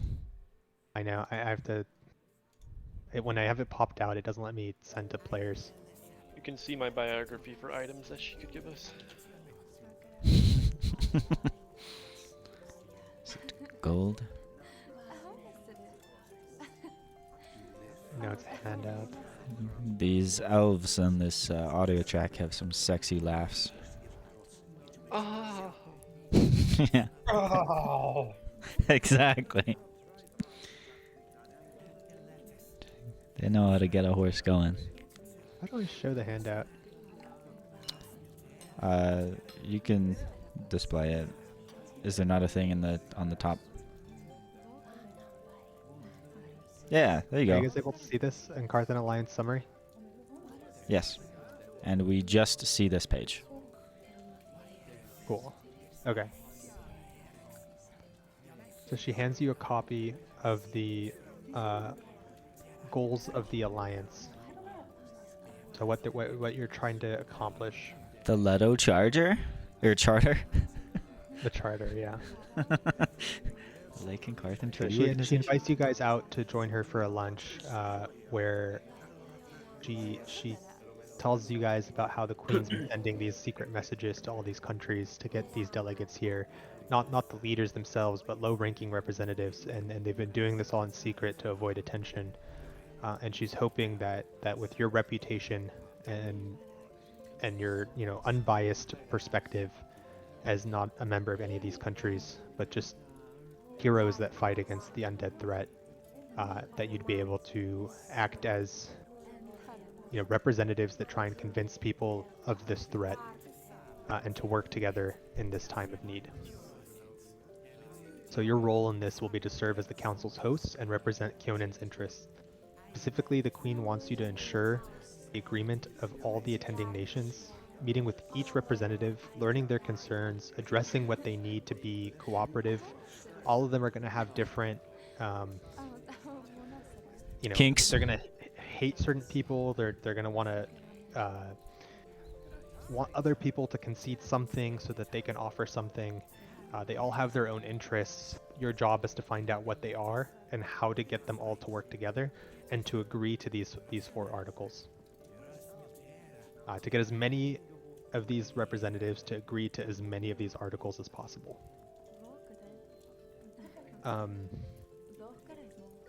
So she hands you guys these 4 articles. She tells you that, you know, Article 1 is by far the most important. The Queen hopes that the heroes can encourage several, if not all, the delegates to sign at least 2 or 3 articles, but this first one is extremely important, which is the writ of non-aggression. So, you know, she wants to make sure that none of these countries will turn against one another while the Whispering Tyrant threat is still in play. You know, she doesn't want one of the countries taking an opportunity to destroy a country while it's under threat of the undead. So they don't want to have to watch their backs while they're at war. You know, she brings up the aid of mutual defense. So this is here to ensure that if one country gets attacked by the undead, the other countries agree to support them in their defense of that threat.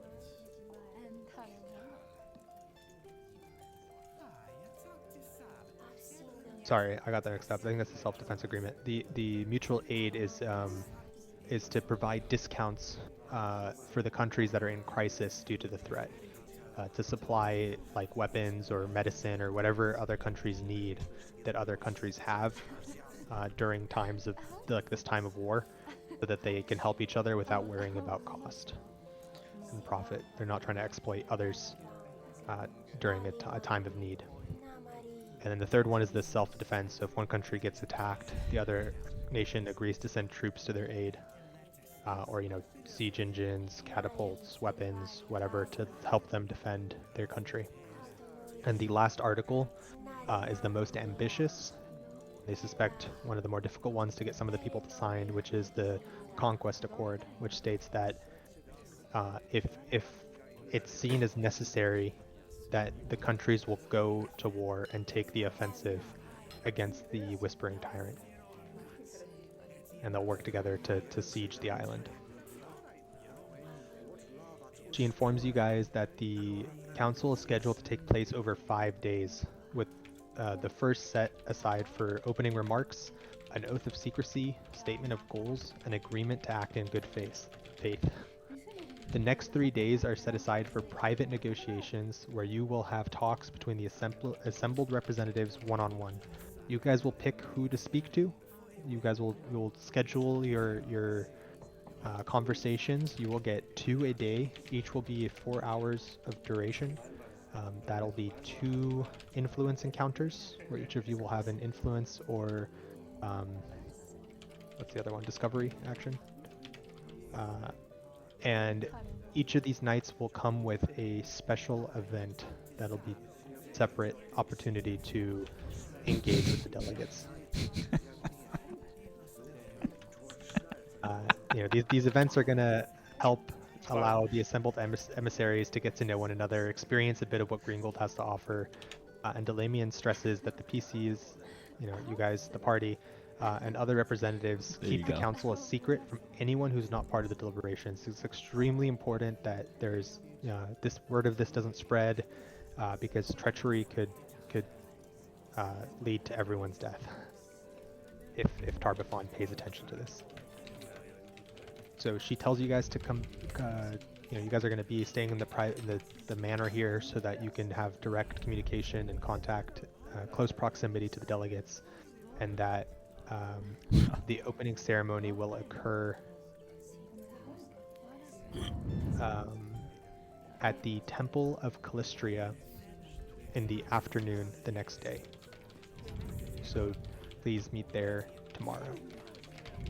You will have the rest of the afternoon and then the early next morning to prepare yourselves as the guests and delegates arrive from their ships and through their carriages and however else they're getting themselves. And you'll see them throughout the day as they're arriving and finding themselves settling into whatever lodge is assigned as Clorinth helps escort them.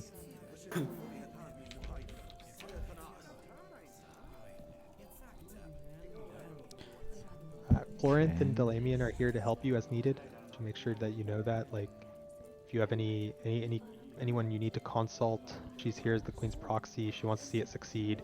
She doesn't want to lose Kionan's reputation, so she doesn't want you guys to like say anything that would greatly insult them. So you can always try and get information from her, and she can give you what she knows to some extent. So I think that's all you get out of that day. So you guys are going to spend the rest of the day kind of settling in as you finish your travels and getting back here, reviewing the summary of the alliance's goal and discussing strategies. So this will be your opportunity as a team to kind of gather before all this event starts and start figuring out what you're going to do. I realize that I'm going to bring you guys back to the top map. Yeah. Because I would like to give you guys a reminder of all the countries that you will be working with. We did go over this in session 0, but it's been a little while, so I want to just remind you guys. Druma, country just to the west of Kionan, well known as like a mercantile kind of kingdom. They deal a lot with business and they have a lot of merchant families. They deal with a lot of cleaning up piracy, and they have a decent force on the lake, but they're known as a more merchant-centered kingdom. Malthun is very militaristic. They're very aggressive. They hate the undead on the island. They have a really strong navy. That they would be a very good fighting force, but they and Nermathis, which is the next country right here, do not get along because Malthun sees Nermathis as part of their kingdom, and that they're rebels who've left the kingdom, and they're trying to reabsorb them into their country. So these two have been at war for a long time, and Nermathis is in really bad shape because they've been accosted on 3 fronts as they're at war with Nermathis.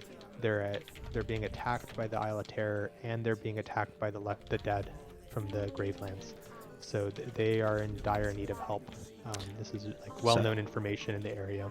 Sorry, Nermathis is at war with Malthun, right? Yeah. This and is like the public undead, knowledge. and what's the third one? The undead is one, but they're being attacked from the Gravelands and from the ocean. Right, they're exposed on 2 sides to the undead. The Gravelands themselves house what's left of the Knights of Lastwall. So Sela and Shalara would be familiar with the Gravelands. This is where the Kingdom of Lastwall once stood, but fell to the attacks of Tar-Baphon. They were the first country of the lake to fall. A lot of their forces still remain there, fighting to regain their land. So that'll be another one of the delegates that you guys work with. The other one is Ustalov. So this is a very gloomy, dark region. It's known to have strange rumors around it, as that like there's a lot of I don't know. It's very like Dracula-esque kind of like vampire, dark kingdom vibes. But there's not too much that's well known about it.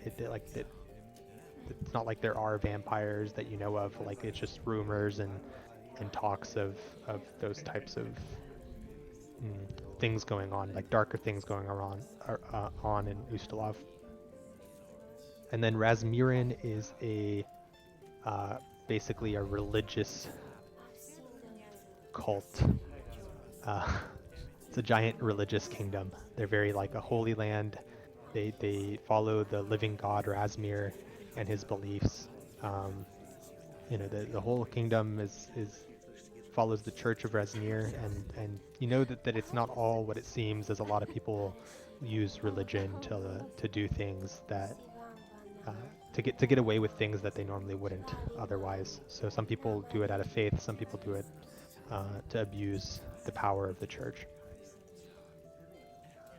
So that's kind of the background that you would know, and that's the kind of information that you would get from Colrinth or from Delamian about the kingdoms that are coming.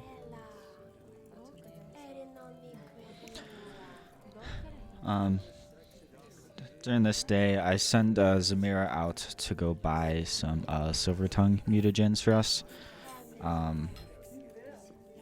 which are they give you a +2 to basically your charisma checks, but a -2 to any knowledge checks for 10 minutes. So I'm gonna have Zamira grab those from shop. This is the level 3 version, so 12 gold. I don't know if anyone wants to spend 300 gold to get the +3 to your charisma checks, but these are way cheaper. These are 12 gold each. So I'll send her to go buy some, and I'll hand one to everyone for when we speak. They only last for 10 minutes, so we gotta like use them just before you speak to people. So I will let you know that those will not work before you go spend on it. Why? Anything that does not last for the full 4 hours of your encounter is not. It's a 4-hour thing? Yes. 4-hour conversation? Alright. Yeah. So this is 10 minutes. So we need 6 times 4 is 24. Alright. I'll buy 24. Alright. It very specifically says not to allow this. Oh. Why not? What? No plus modifiers. Isn't there equipment that can do this though? Like we haven't. There or is. something that gives diplomacy. If you have something that's persistent, that's not temporary, it is allowed. Why but- can't we drink a mutagen in the middle of negotiations, huh? Like, oh, 1 second. 1 second, I got a dope. The fuck, dude? You just put it in a mug, like it's your casual drink. Yeah. Just Keep filling over and 24 over. 4 hours straight. 24 doses of a silver tongue mutagen. Just in Just a every 10 minutes you're down in one. That's all. That's we'll just normal. can we? I'll have Zamir just set up an IV. Be like, we're very sick. We're recovering from our battles. Just- All right. Is there anything else that you want to try? What the fuck? That was my idea. All right. So, do you guys want to talk strategy? How do you like? This will be your first opportunity as a group to really talk about the events, what's being asked of you, your willingness to do it, what you know, like how you feel about the situation, and you know, how you feel about being able to contribute and being tasked with this responsibility.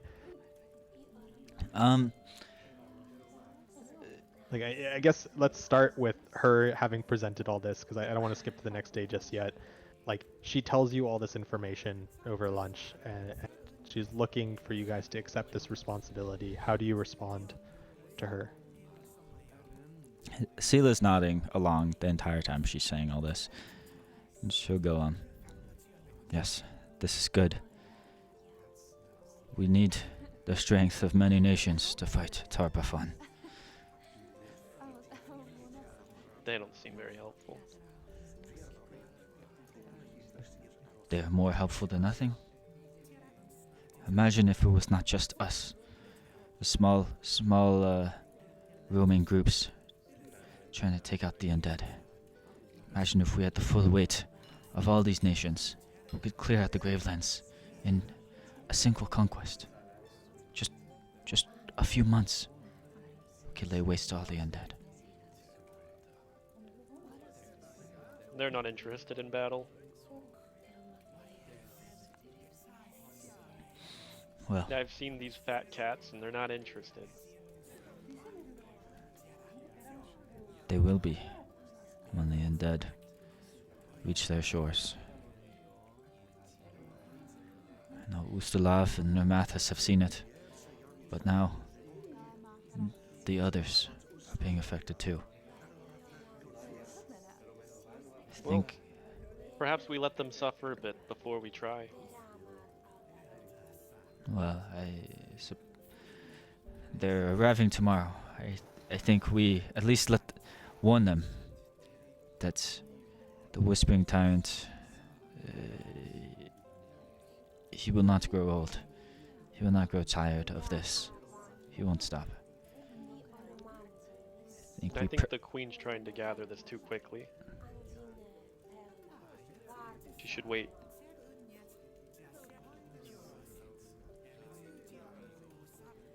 Have you, Siegfried?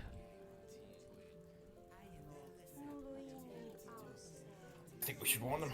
It would be what a good person would do. Person will get the effective thing done. Are you a, Simeon says that like a true hero, Siegfried, true hero. are you a good person, Siegfried? I like to think I am. As he looks at his fingers. What is Siegfried, as he looks at his fingers, Why? gets a flash, like a sudden flash, of blood all over his hands, and then the vision goes away. Yeah, good person.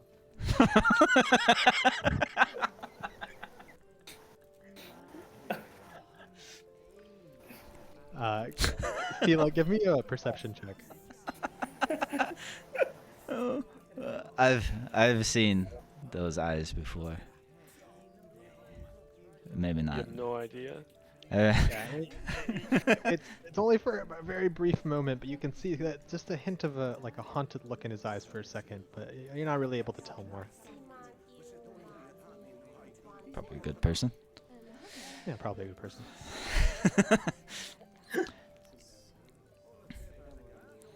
Lyra, what do you think about the situation? How do you feel? As serving as an emissary. I think it must be done, but I do agree that we need to let them suffer a bit, because they don't seem to want to come together just yet. No, we must not let them suffer. Sure, they do not Yeah, see the urgency of this, but I don't know if your we can- characters would know if they're not really coming together. This is like one of the first. This is an unprecedented situation. Is this gathering and this alliance across these regions of the lake? They've not really. I mean, we know two of them are at war with each other, right? Yeah, you So- do know that. But you know, like Kionan's been pretty isolationist for a long time, and Yeah, they're racist. they've been really trying to spread out recently. You also know that a lot of these countries have been suffering, like the attacks of Tarbafon are nothing new, but they've been escalating. This recent attempt on Lantana Beach is not the only one of its kind. That's why you guys were coming out here in the first place, is that you heard that the activity is getting worse and it's spreading out to not just the Gravelands, but countries all along the coast. Some more than others, right? So, everyone's been affected to some extent. Maybe not to the extent where some of them would think like, oh, it's a really big deal. They might just still see it as a minor inconvenience at this time. I don't know. You're gonna have to talk to them and find out. But you shouldn't assume that none of them are affected, and this is the first. Like this thing that happened in Lantana Beach is the first one. It's like she's been working on this, getting this organized for months and months and months, and you guys showing up, and your fame and this moment of like this moment serves as a good opportunity for her to strike while the anvil's hot. If any nation does not see the urgency, I believe we have a duty as those who have witnessed these atrocities to convince them of it. Perhaps they don't sign it tomorrow. I don't believe that is the goal, but we can convince them of its merits at the very least. I am on board. We shall guide them. This is our duty as the noble people. Protect the innocent. I am no noble, but I will protect Sanso the is innocent. also on board. He's excited to be able to support his country and this cause as he wants to rid this lake of the undead. Classic Sansa. Oh, Sansa, you crack me up. All right, so you guys all discuss, you agree, and then as Delamian takes your acceptance and then departs, so you guys have some opportunity here to strategize as to what what you might do, or do you guys want to wait till after you meet the delegates and kind of meet after night one and think of a plan? We should have some kind of strategy for the initial meeting, I'd say. I think I'll take whichever delegate is the smallest. Oh. You guys get to do all the He's delegations interested together. in the dwarves. Oh, it's all 5 of us. Like, do we talk to them one at a time? Is that the plan? You talk Or to is that up one to us? representative per 4 like hours. every there's day one, you have the introduction ceremony. There's day two where you get to have one morning meeting and one evening meeting, and then a event that happens at the end of that day. So your first meeting will be a 4-hour discussion with one of the delegates. The next meeting is another 4-hour discussion with one of the delegates. That discussion will have 2 rounds of influence encounter. So in each of you 5 will get a role in that influence encounter. Okay, so we all participate. You all participate in each one. So you will have 4 attempts to influence per day, basically. 2 per delegate. So there's 6 delegates, so you could meet with each of them 1 time. Okay. So we all roll against each delegate? Yes. Okay. Then how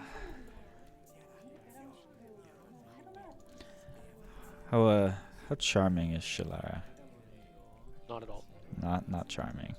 There Not are charming, not multiple threatening, options. but can certainly kill them. Well, that'll be useful in case things go to shit. Yeah.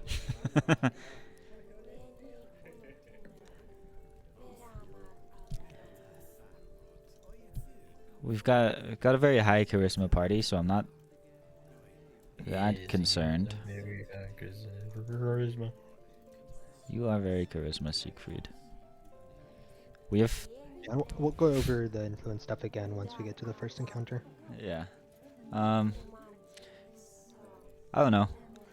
I think as a backup, we don't need these people to like us. I can always coerce them. Shove. I could shove them. I can always coerce them if it's not working, because I have a couple feats to give me a bonus to coercion over just using diplomacy, and I'm also better trained in intimidation than diplomacy. But we've got 3 people with +5 charisma. I think they should probably be handling this like We'll have without to our help. learn, that deception and coercion, intimidation are very difficult diplomatic tactics. Yes. Come with extreme risk. Yes. As a last resort.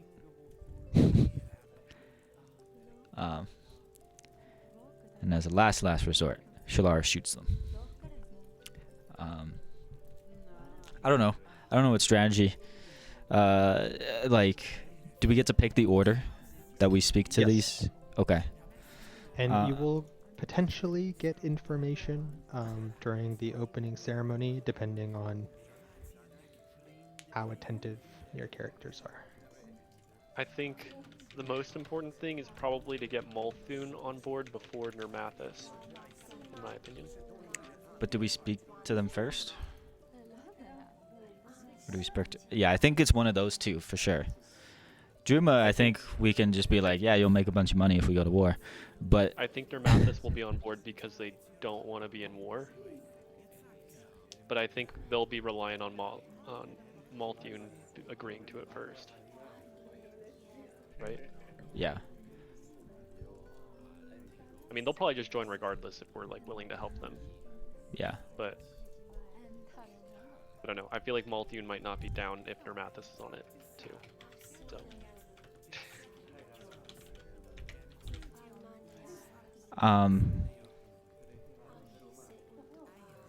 So you want to talk to Malthune first? I feel like they're probably the most important person to get on board as early as possible.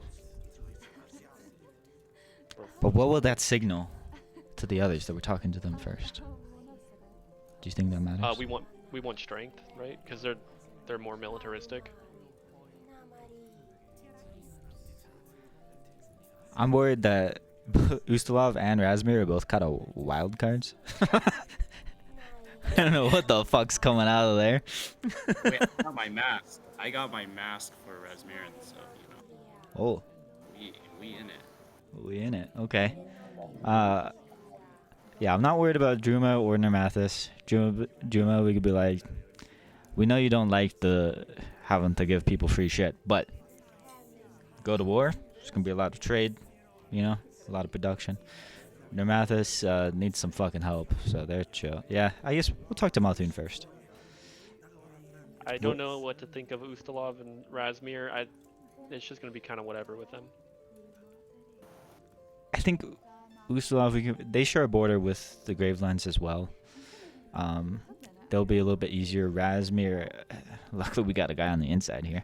Otherwise, Razmir would be kind of scary to like. I don't know He how. wrote out his Razmiran heritage. Okay, good. It's no longer canon. Oh, not good. He still has a mask though. It's not a Razmiran mask.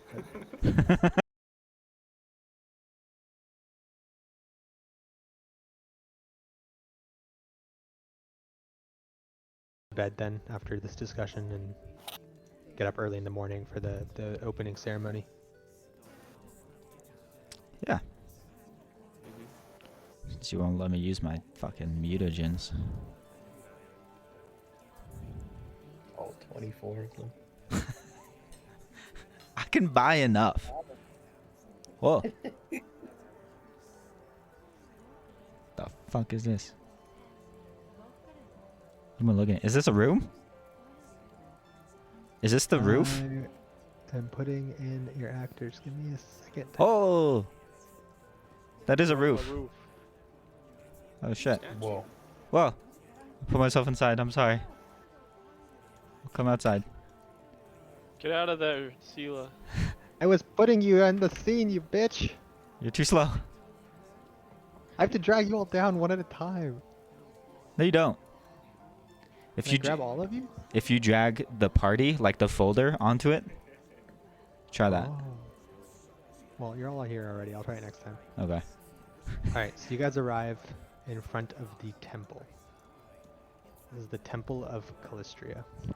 Yeah, and we have no idea what it looks like on the inside. None of us know. Yeah, no one knows what it looks like on the inside.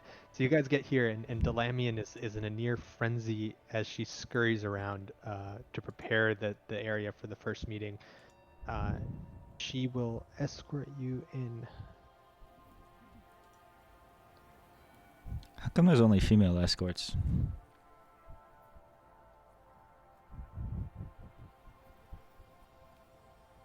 They just get paid better.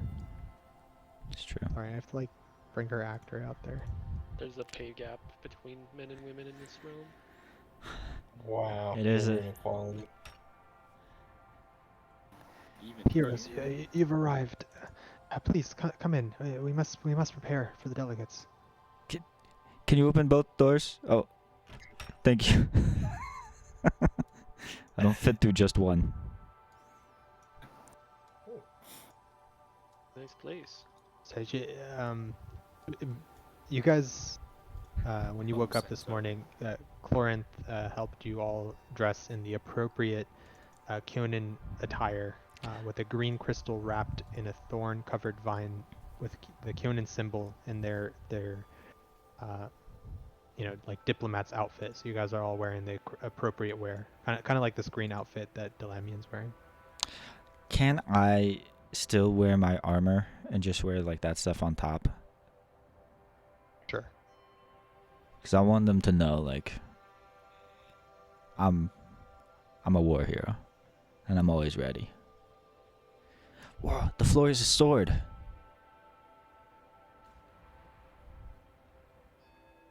The floor is a beehive.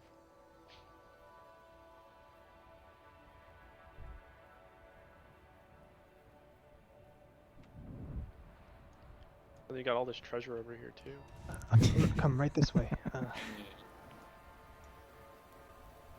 you have a bigger door? You can use I any of the can't side fit rooms through if you this want door. to. I actually can't fit through this door.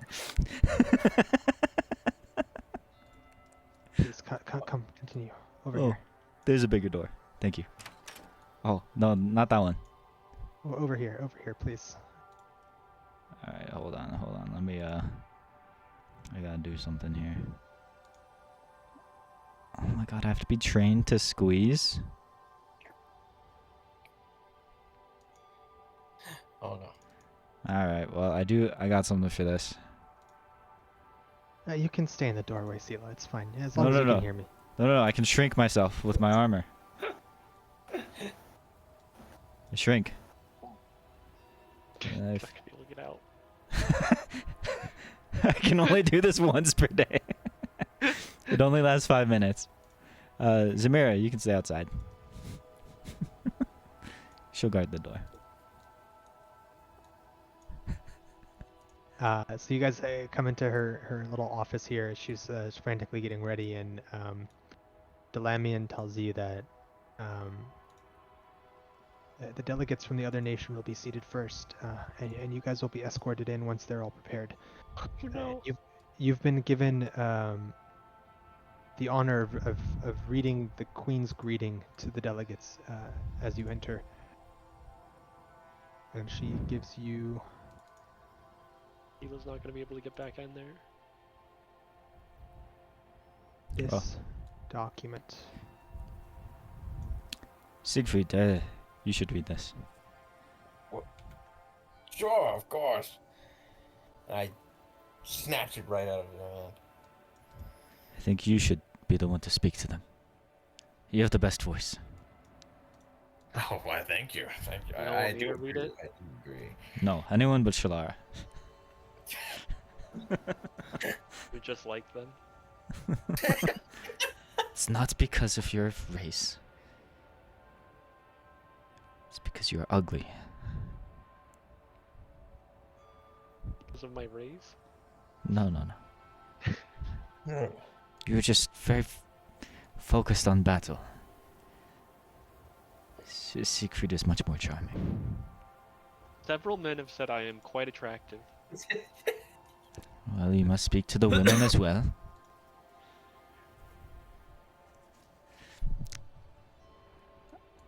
All right, so you guys have had the time to read through it, and you guys are told that the delegates are ready, and the Lamian will help lead you guys to the room. Zamira cannot enter, but the rest of you can come in. Huh, thank God that was a short conversation. Whoa, they got Zamira, point you trackers. can't be in here. Zamira, What? get out of here. Sorry. Zamira, no. She's like a puppy dog just trying to follow me everywhere. All right, you guys gotta walk. So she walks up to the center here, as you all come in, and you see the people around you. All the delegates are sitting, awaiting your entrance at these 6 tables. We have Is Belkson Druma. here too? What? Is this guy from Belkson? He's from Lastwall. So this is Druma. This is Malthun, Nermathis. Very terrible seating arrangement, if you ask me. Lastwall, Ustalav, and Razmir. Of course, this guy's so sus wearing a fucking hood. What do you mean? He's wearing a... What's suspicious He's about being that guy? racist. No. Unbelievable. Just don't like his fashion. So, Because of his culture? Yes. the Can you- center of the room, there is a circular table atop which is placed a a black cloth. When the assembly begins, Delamian steps up to the table and places a parchment on it. This is a declaration of intent, with which each delegate will soon sign, and then pulls away the cloth to reveal a grisly centerpiece, a skull carved from the burnt wood and wrapped in rusty chains, and Delamian addresses the gathered emissaries. Delamian says, "This skull here represents the shared threat we all face, the Whispering Tyrant, who darkens the heart of Lake and Carthan. Our nation sits around this threat, just as we do in this room. If we're to survive, we must unite. I hope we all shall be able to come to accord in the days to come. At each of your table you will find your nation's flag. At any time over the days, a representative may place it here on this table to represent their pledge to return home and work with their leaders to join Kyonin in its stand against this threat." She pauses here and glances at the PCs. Whoever's going to be giving the speech. "Queen Talendia has already pledged to stand against the Whispering Tyrant. I hope that in 5 days' time, her flag shall not stand alone on this table. Now, let me introduce Kyonin's heroic emissaries." Delamian steps up to, I guess Siegfried's giving the speech, and bids them rise one at a time, introducing each other to the emissaries in the room. Can Here, you bring Sanso into the room? Real quick. Where is he? He's outside.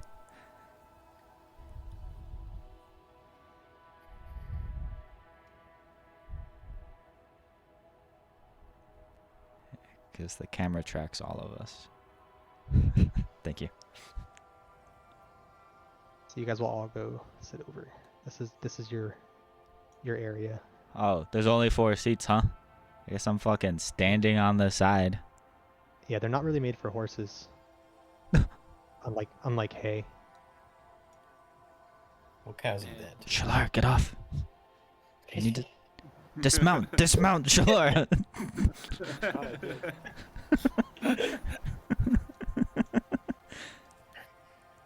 So this is where you'll give a speech again, like you did for the previous one. But I'll assume that you all give like kind of the same speech and background to these people as you did at the feast. Same exact speech. They hate Practiced Shalara. introduction. They hate her. Wherever we go, people just don't seem to like Solara very much. I wonder why. Probably, there's just something about her. Yeah, once you've all introduced Can't I yourselves, rotate the image? one of you must give a diplomacy or performance check and convey the Queen's words. Hey, we'll do that. I'll do a diplomacy check. Uh-oh. Oh, no. I give him AIDS. Give me AIDS. Hold He on. drinks the mutagen to help him give the He only speech. needs it for. He only needs Give it to aid. What's the DC for aid? Were we doing it before? I can't remember. It's like The DC of the original check. DC of the original check, right? Yeah. Yeah, go ahead. What's the DC? You're not allowed to know. What? Diplomacy, what do you mean? I'm not allowed to tell you the DC, you just rolled diplomacy. But I have to. Then the macro doesn't work. Yep. Fuck. Just roll and I'll tell you. Fuck. Okay. Skill. We'll give him AIDS.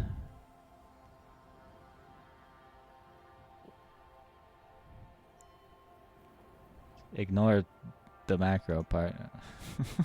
Yeah, you're not able to help. Anyone else want to try and help? Come on, Trained. come on. Lyra's trained in diplomacy. Does she want to try and assist? Yeah. Sanso helps as well. We're helping as a group, you know, as a group speech. Do I just roll? That he's not trained, so Yeah, it will be.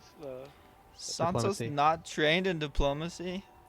no. With a plus. All right, it's okay. Lyra's able to support in this speech as she jumps up on the table and does gestures and some like live She just performance art sign to really language? help sell this.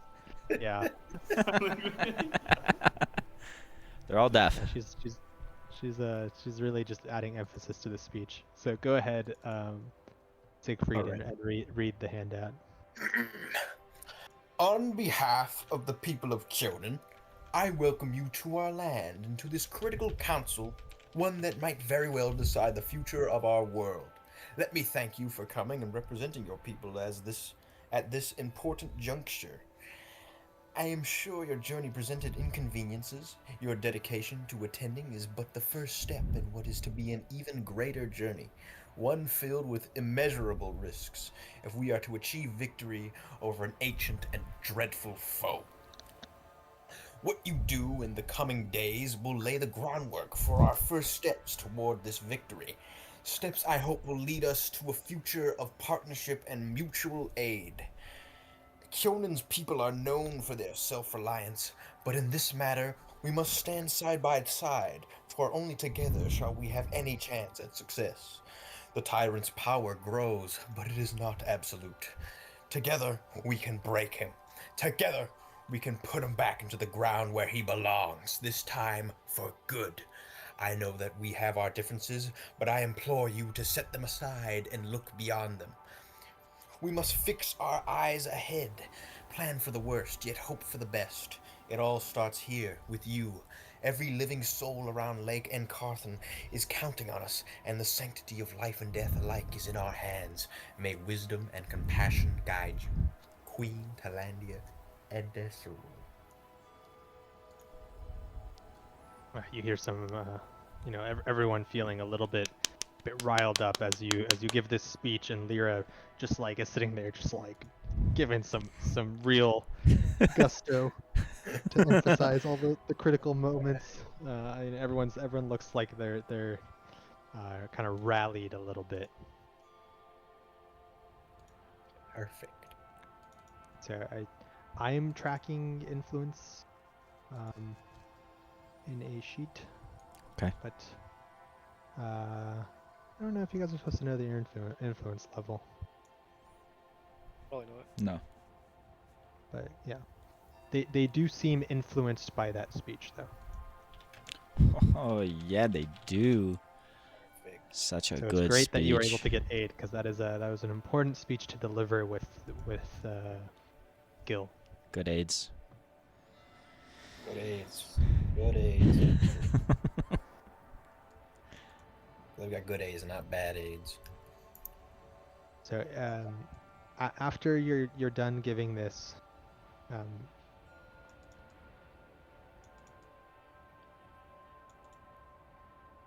okay, no, you guys can see the influence. So you have an influence of 1 now with each of these factions because of that speech. Yes. Perfect. Amazing. After you're done reading the Queen's letter, each nation is invited by Delamian to come introduce themselves to you guys as the delegates. Oh baby.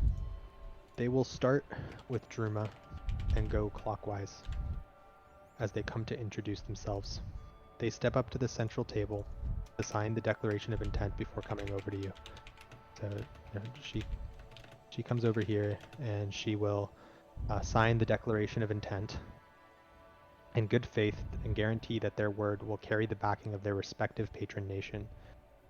And the delegates will take this opportunity to come and speak to you guys directly. And they'll be observing you just as much as you are observing them, so just be mindful. During each introduction, you guys will have an opportunity to make an observation about each delegate. Depending on how good your observation is, you will learn more or less. So Druma is the first to come in. I observe. This woman will introduce herself as Chalzo Rover. She's dressed in pure white robes and is a bit on the quieter side. Let me see if I'm able to display the art. Can you put her name in the chat?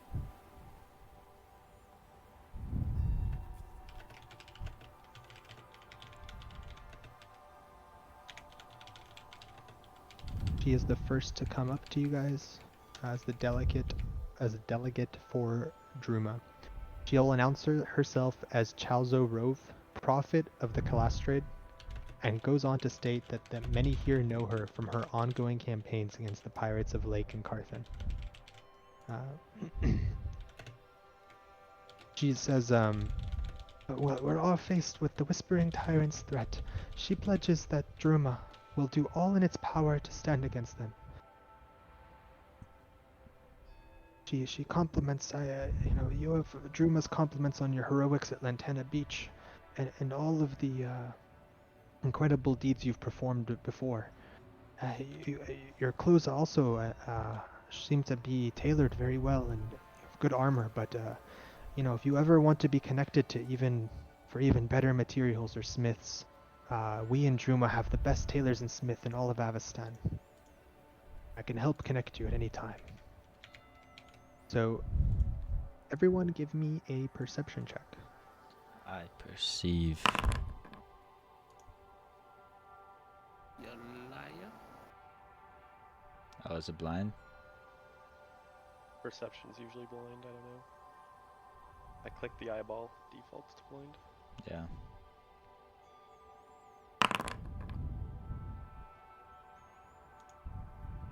I am finding mine. All of you notice that Chalzo gives a hard look. Well, everyone except for Lyra notices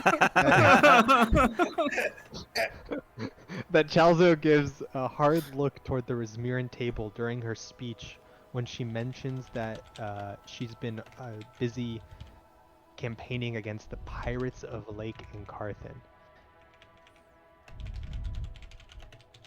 The three of you that succeeded, give me a society check. Society? Society. Oh, baby. Society. Oh, baby, do I know. Don't worry, I'm a knower. Shalara's a knower. I'm not a knower. Oh, I am a knower. Shalara and Siegfried recognize Chalzo from the research they had done prior for this, then coming to this delegation as being one of the leaders in Druma, well known for her crusades against faith barges of the living god, many of which are little more than pirates hiding behind faith as a shield for their piracy. So that is why she would have given a look to the Resmiran table as she talks about her campaign against the pirates of Lake and Carthen.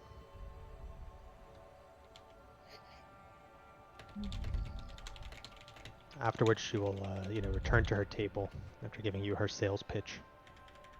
Next up will be Malthun. You'll see their leader in full military dress, an infamous general of the Malthun Navy, and he's been at war for many, many years. This will be Lord Walder Reskit is how he introduces himself. Put it in the chat, and I will share his art. This is what he looks like. Old man.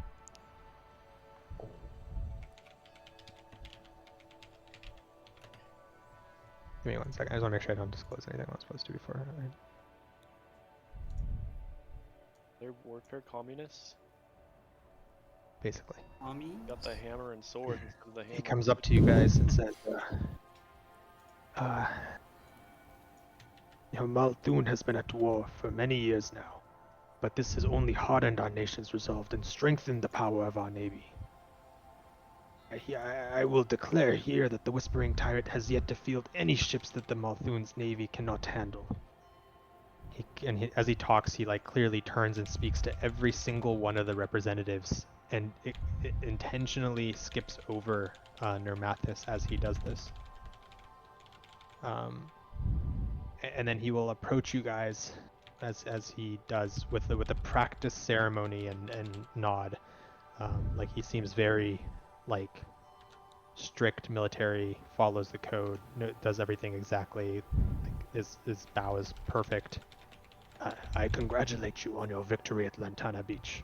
Going on, I was extremely excited when I heard the story of how you shot a dragon out of the sky with a single arrow. How you guys were able to prevent it from getting back up again and crushing their forces. It was an incredible tale. I'm sure the feat was much more impressive even in person than the great stories I've heard even all the way in Multhun. Of course, you know, the plague barges made by the Whispering Tyrant are really of shoddy work compared to what we make in the Multhun Navy. It's those catapults, you know, we definitely need to make improvements if that's all we're dealing with, that we can handle it no problem.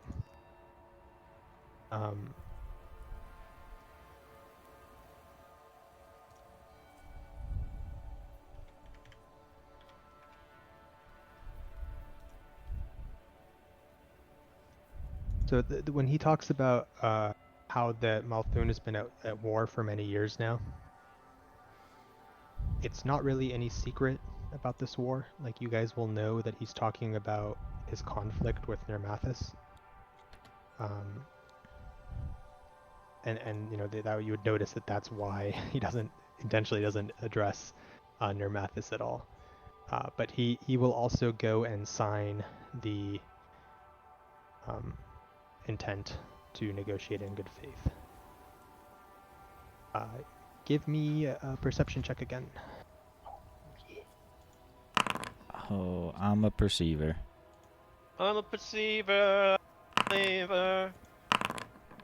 Me too. Siegfried doesn't see shit. He was so enamored by his incredible mustache that he didn't notice anything else. It's an Damn. impressive Siegfried's sitting goatee. there thinking like, shit, should I grow one of those? That's freaking cool. Everyone else will notice that as General Reskett speaks, he makes sure to systematically turn to every single delegate except for Nermathis, whom he ignores entirely during all his movements. Everything he does not acknowledge them whatsoever. In particular, Lyra, you know, she may not have been paying attention to Druma because she's like, you know, somewhat enamored by her elegance maybe, but she's not as susceptible to this person from Multhun, and she makes sure to pay special attention this time around. And she picks up a cue that General Reskett expects to be the first delegate that PCs meet as soon as they're done with this council. Or at least he expects to be met before Nermathis. Don't worry, we're gonna give him the respect he deserves. Yeah. Next up is the representative for Nermathis. They signed the accord, the declaration, and they look like this. They? Why are they They're- stabbing a tree? War on trees. I don't trust them. Sansa doesn't like him. Their name is Eramina Yazgan. Yeah, it's gone. Yeah, it's gone. Yeah, it's gone. Yeah, it's gone.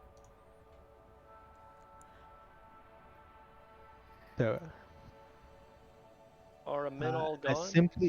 you notice that she's a simply dressed human woman who stands up on behalf of Nermathis. She introduces herself as Eramina Yazgan, the speaker of the heart of the free city of Tamran. And then she puts a lot of emphasis on free. She says, you know, she's like, I am the speaker of the free city of Tamran.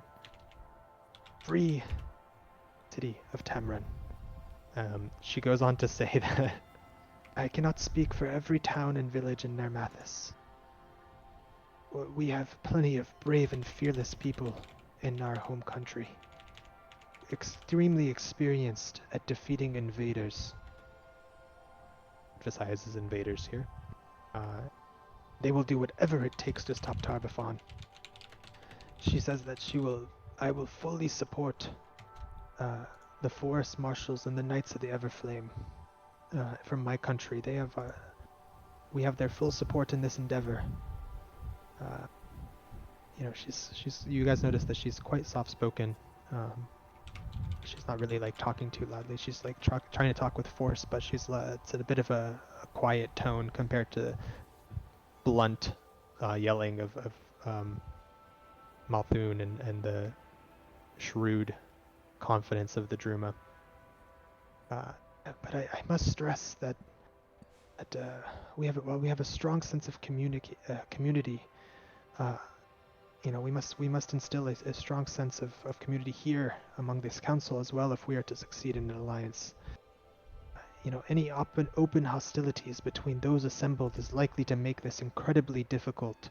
As she throws a glance to the Malthun delegation, but like she refuses to like stoop to his level and you know, go into any deeper discussion on the topic. Everyone, give me a perception check. We do be seeing. I'm picking up what she's putting down. Yeah, Siegfried is still just staring at the Malthun representative's mustache like he cannot get over it. He is not paying attention at all. The rest of you all notice that, you know, well, it's common knowledge at this point, Nermathis, Malthun are currently at war. And you guys will know, as she mentions the Knights of Everflame, that it's a newly founded order in the north of Nermathis that is dedicated to stopping the advance of the undead that are coming from the haunted Gravelands. So you'll know that they're beset on both fronts, by the undead and by Malthun. So they'll have soldiers that are very experienced in combat, as they are constantly at war, and that they have a new knight order that's specialized in defeating undead. Would Shalar and I have heard of them? Yeah, because I mean, we were kind of posted in Nermathis. Yeah, I mean, they're like a newly created order, but you guys will have heard of them. I mean, you guys did some research before this anyway, and that's why you would have noticed. As she mentions that name, it kind of rings a bell in your head, and you're like, oh, that's the group that specializes in fighting the undeads to the undead forces to the north of Nermathis. Okay. Next up comes the representative from the Knights of Lastwall. This is him. He introduces himself as Gorian the Glad.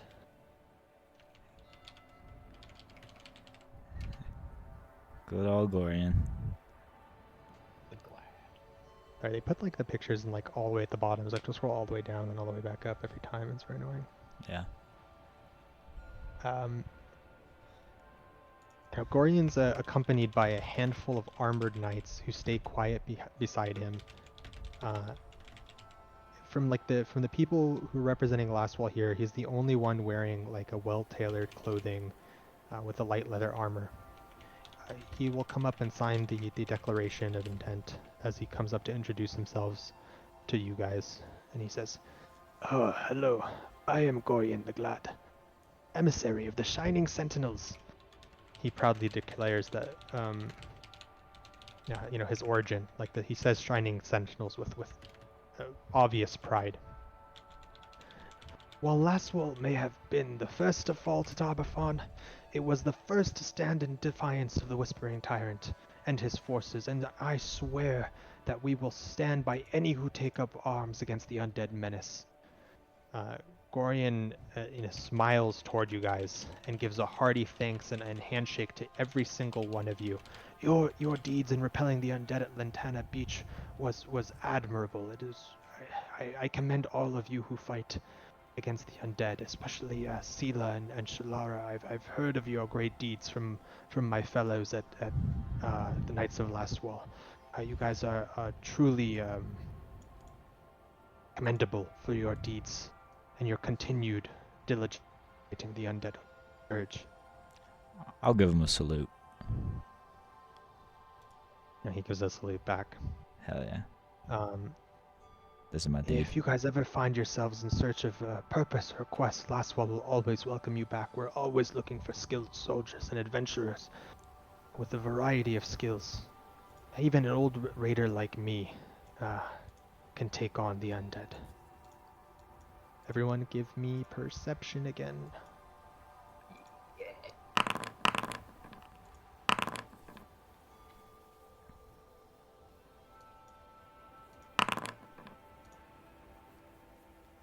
All of you are able to tell to some extent, but Sela and Lyra are able to discern a bit more. Oh yeah. All of you are able to tell that Gorian seems to be distracted by Clevence, the delegate of Ustalov.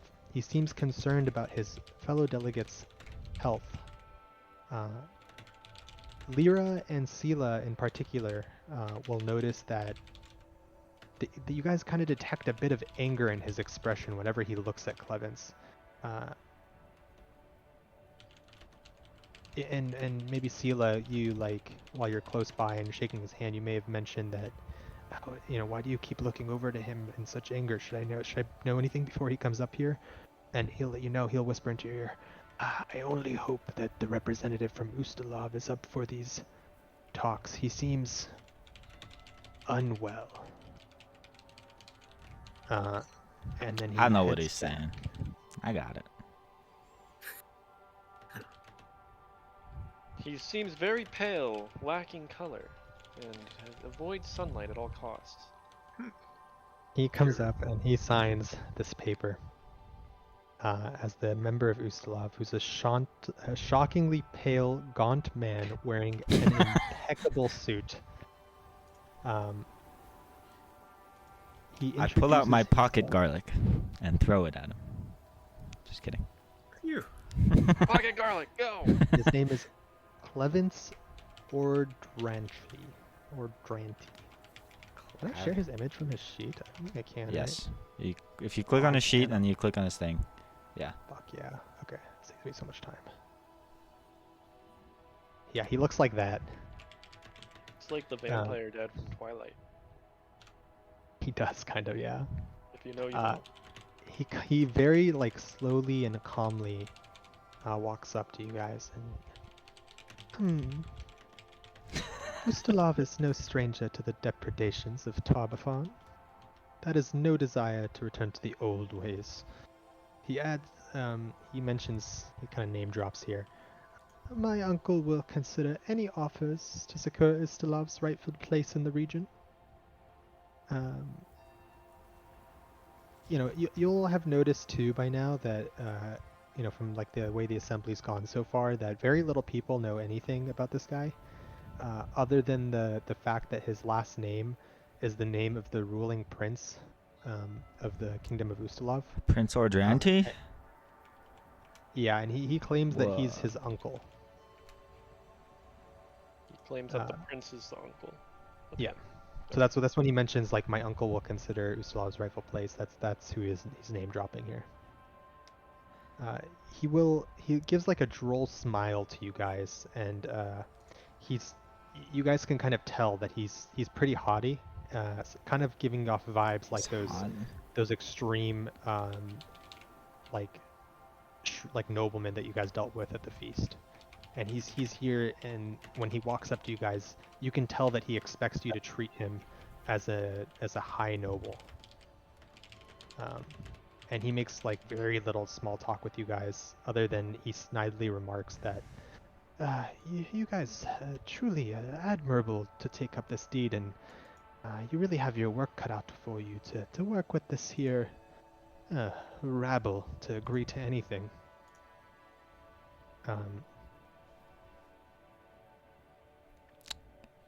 I He will reach out to also- shake his hand. Yeah, and as you do, if you follow the right protocol, he'll mention, as Prince Ordranti's nephew and the direct line to Ustalov, I will see what we can do about this discussion. Do you guys ask about his complexion or We're not his personal- racist. Okay. They're the racists, not us. He, Offensive suddenly.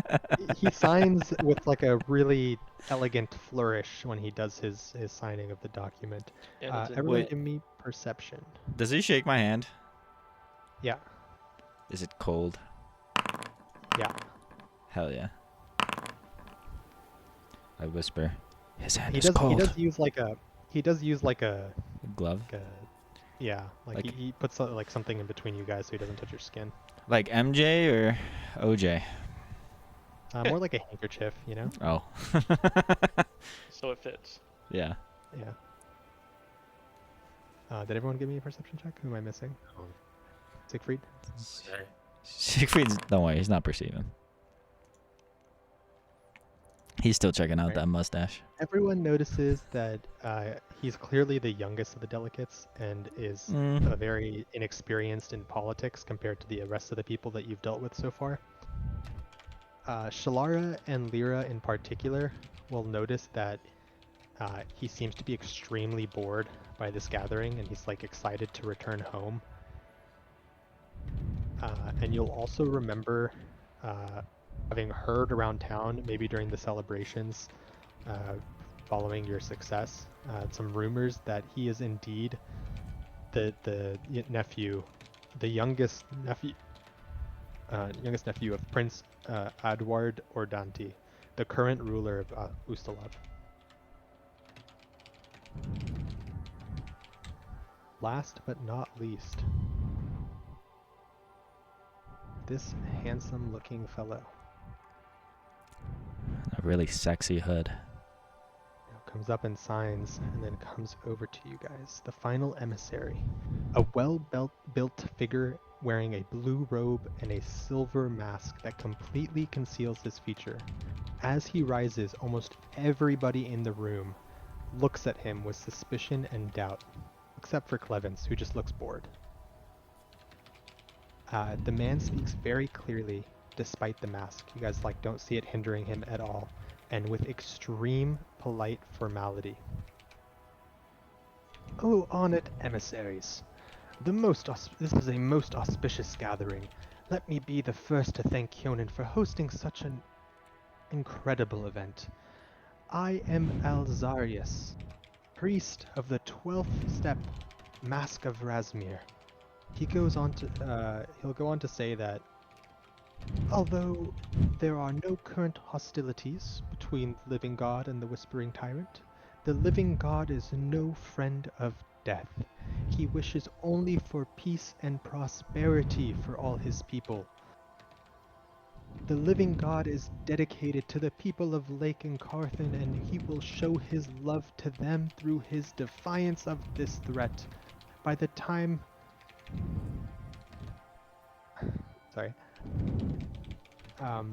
by the time he steps forward to sign the declaration after he gets up and says all this, you guys will all feel like you're going through a sermon,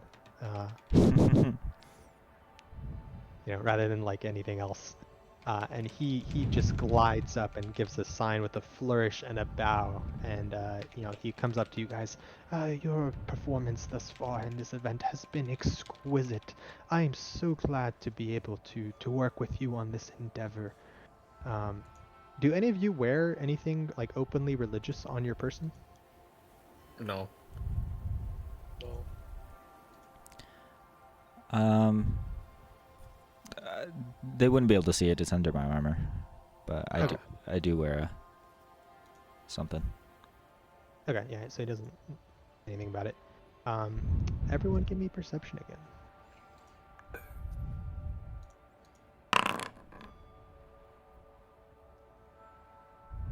What do I see? Do I see beyond his mask? Everybody notices Yes. that Alzarius is very difficult to read. Darn. But you guys are able to try and maybe discern something through his mannerisms. Give me a society check. Society. Oh, wait. Sorry. Stop. Did you mean to say athletics? No, none of you succeeded. Never mind. Ah, The DC is different for this one. Yeah, none of you notice anything. He's extremely difficult to read. hmm. Now with all the introductions concluded, Delamian will come up to the front and let everyone know about the schedule for the next several days. She will reiterate that the following 3 days are set aside for small councils, during which each group will meet with no more than 2 other delegations per day, to privately discuss challenges, opportunities, with the goal of establishing these web of agreements. Delamian will also mention that there will be special events at the end of each day or celebration at night. So it could be a special event during the middle of the day or something at night that will give the chance for these delegates to form a closer bond with their new allies. The first night, tomorrow, the day after this first event, will be a tour of the temple grounds that's scheduled.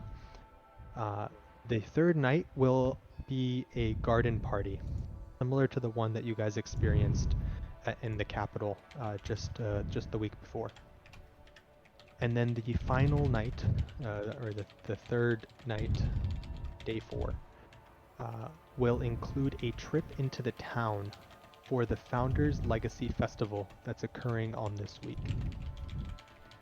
And the council will reconvene on the 5th day to discuss any open, agreed upon measures and sign the relevant treaties.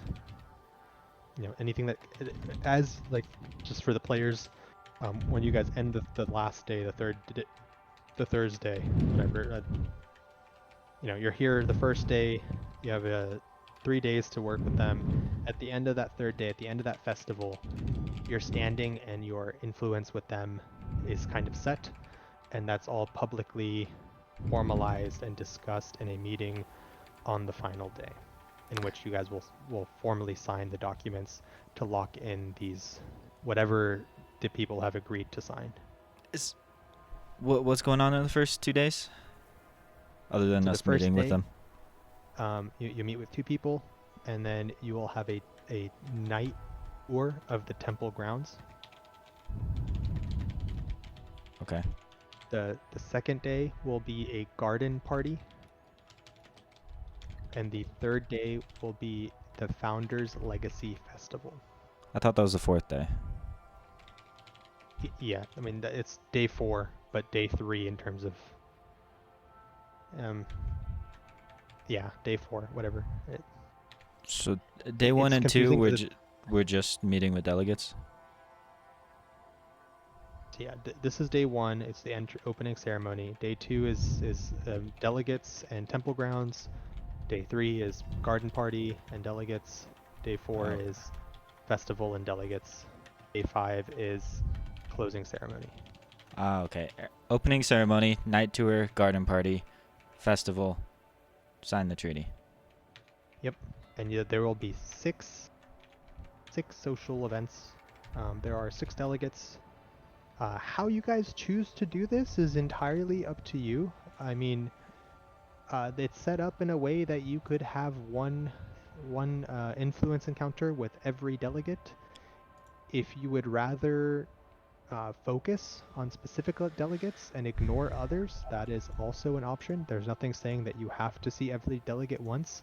You have 6 opportunities. If you want to choose 3 of them and meet with them 2 times, you know, maybe one encounter goes really badly, then you choose to meet with them again, and just ignore a different delegation, and just hope it works out without speaking to them. Or, you know, you'll have some opportunities for some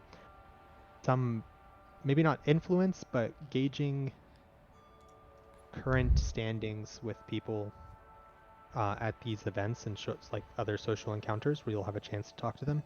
Okay. Sometimes there's opportunities to gain influence there. There are, in the influence mechanic, influence levels. So like you'll have, if you're at influence 0, X happens. If you're at influence 7, Y happens. If you're at influence 11, Y happens, but Right. better. stuff like that, right? So if you reach certain influence thresholds, you will be invited to speak to these delegates, maybe in between meetings or during the nighttime events, or maybe after the events, like when you return to your living quarters, you come by at night to have a conversation with them.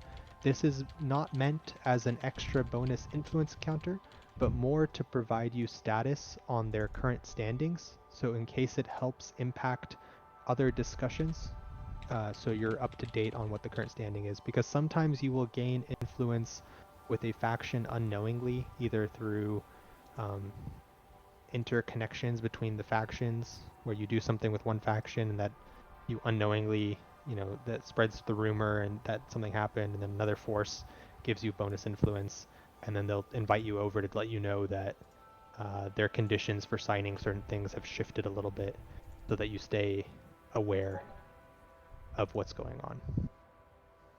Okay. So, I think we'll probably stop here for today, but before we end this session, would you guys want to note anything down before we close it? So like, We've been taking a lot of well, notes. well, actually, I think let me finish up the wrap up of this opening ceremony.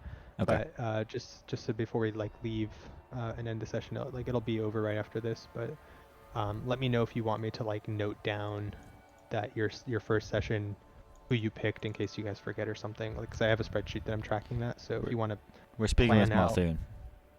Malthune first, but you have to pick the second one too. Can we not see how that one goes first?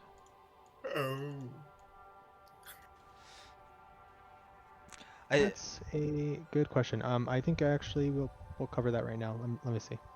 So, as you guys are wrapping up here, she's informing everyone that about these events that we just went over, and that that there's going to be refreshments at the garden estate in the back right after this. And there will be long days ahead, so everyone should take the opportunity to get some rest. All the delegations will be taken back to their estate, and they can have like a drink or two maybe before returning, if you guys want to try and discuss something with them. But when you guys go out for this kind of little social gathering right after, the tensions are kind of high. No one seems ready to talk. Everyone is kind of just staying with their group. And they're not really intermingling, and they all kind of quickly head back to the estate to go rest at their lodges. So like you guys may have some try and interact with them, but they all seem a little isolated at the moment. So your first opportunity will really be the next day. So this is where you guys will have the opportunity at the end of this day to kind of formalize a strategy and pick who you want to meet with. I'm looking here.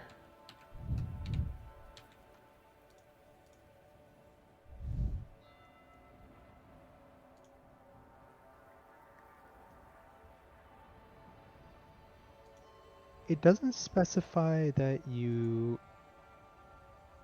have to plan it the day before.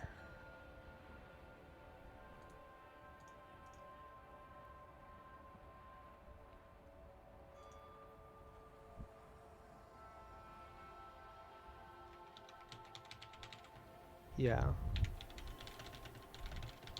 Yeah, it doesn't specify, so I guess you could pick after the first one, but in general, it does note that, like, the reason that you can only have 2 per day is because you need they need time to prepare for these discussions, and that they kind of, like, would like to know that it's coming. So I think as GM, I'll say that you have to pick the 2 for the day that day. Okay. If something crazy happens and it makes sense, maybe you could change it on people, but that'll impact that. But yeah, canceling an appointment to go talk Yeah, to someone I'll else. say that you have to let them know who you're meeting with when you're meeting with them at the end of the day, like the night before, so they have time to prepare. Because Okay. it kind of mentions that a little bit. It's not like an explicit rule, but I think it makes sense. Yeah. But this is the first day, and we already get to meet people now, right? So do you want our answer now? No, you guys head back and you prepare and you inform them for the next day. So this is day Oh. 1. Your first meetings occur on day 2. Oh, okay. So we're meeting days 2, 3, and 4. Yep.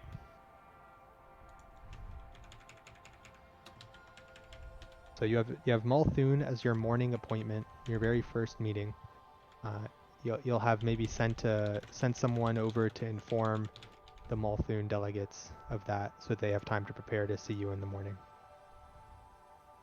Who else are you sending a notice to that you'll be meeting with them in the afternoon after meeting with Multhune? You don't tell them that it's after meeting with Multhune, but you fill them in the second time slot basically, so they know you met with someone else first. I'm not worried about Nermathis or the Knights of Lastwell. I think they'll both sign it.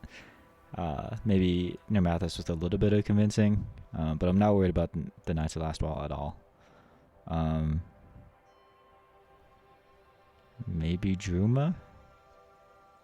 We want their money. What do you guys think? Anyone in the party have a preference? Anyone else?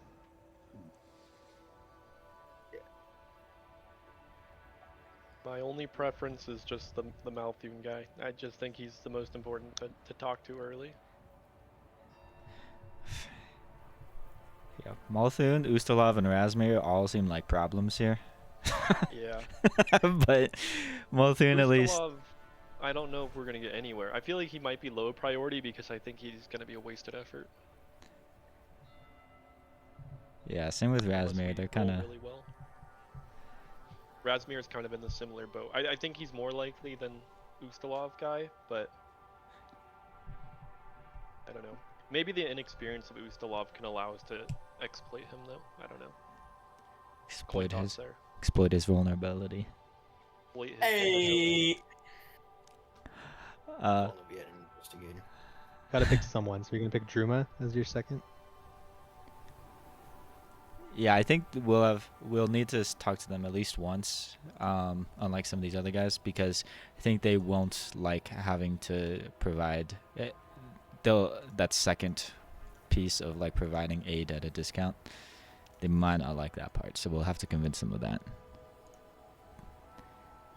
I don't know. Tyler, Tavin?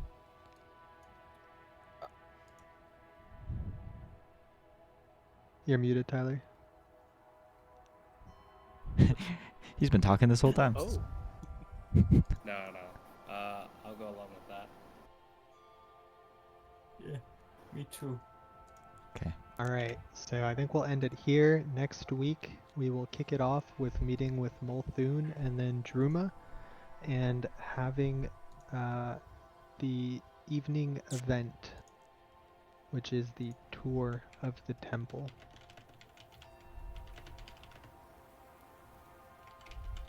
So I think if everything goes well next week, we should be able to finish the influence part of everything. I think the influence encounter stuff should last about 1, maybe 2 sessions. So you guys,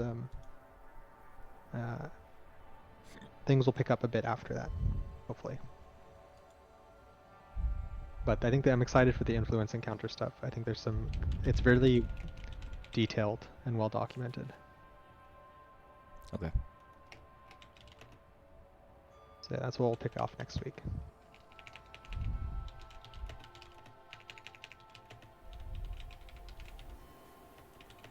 Stream down. Stream down.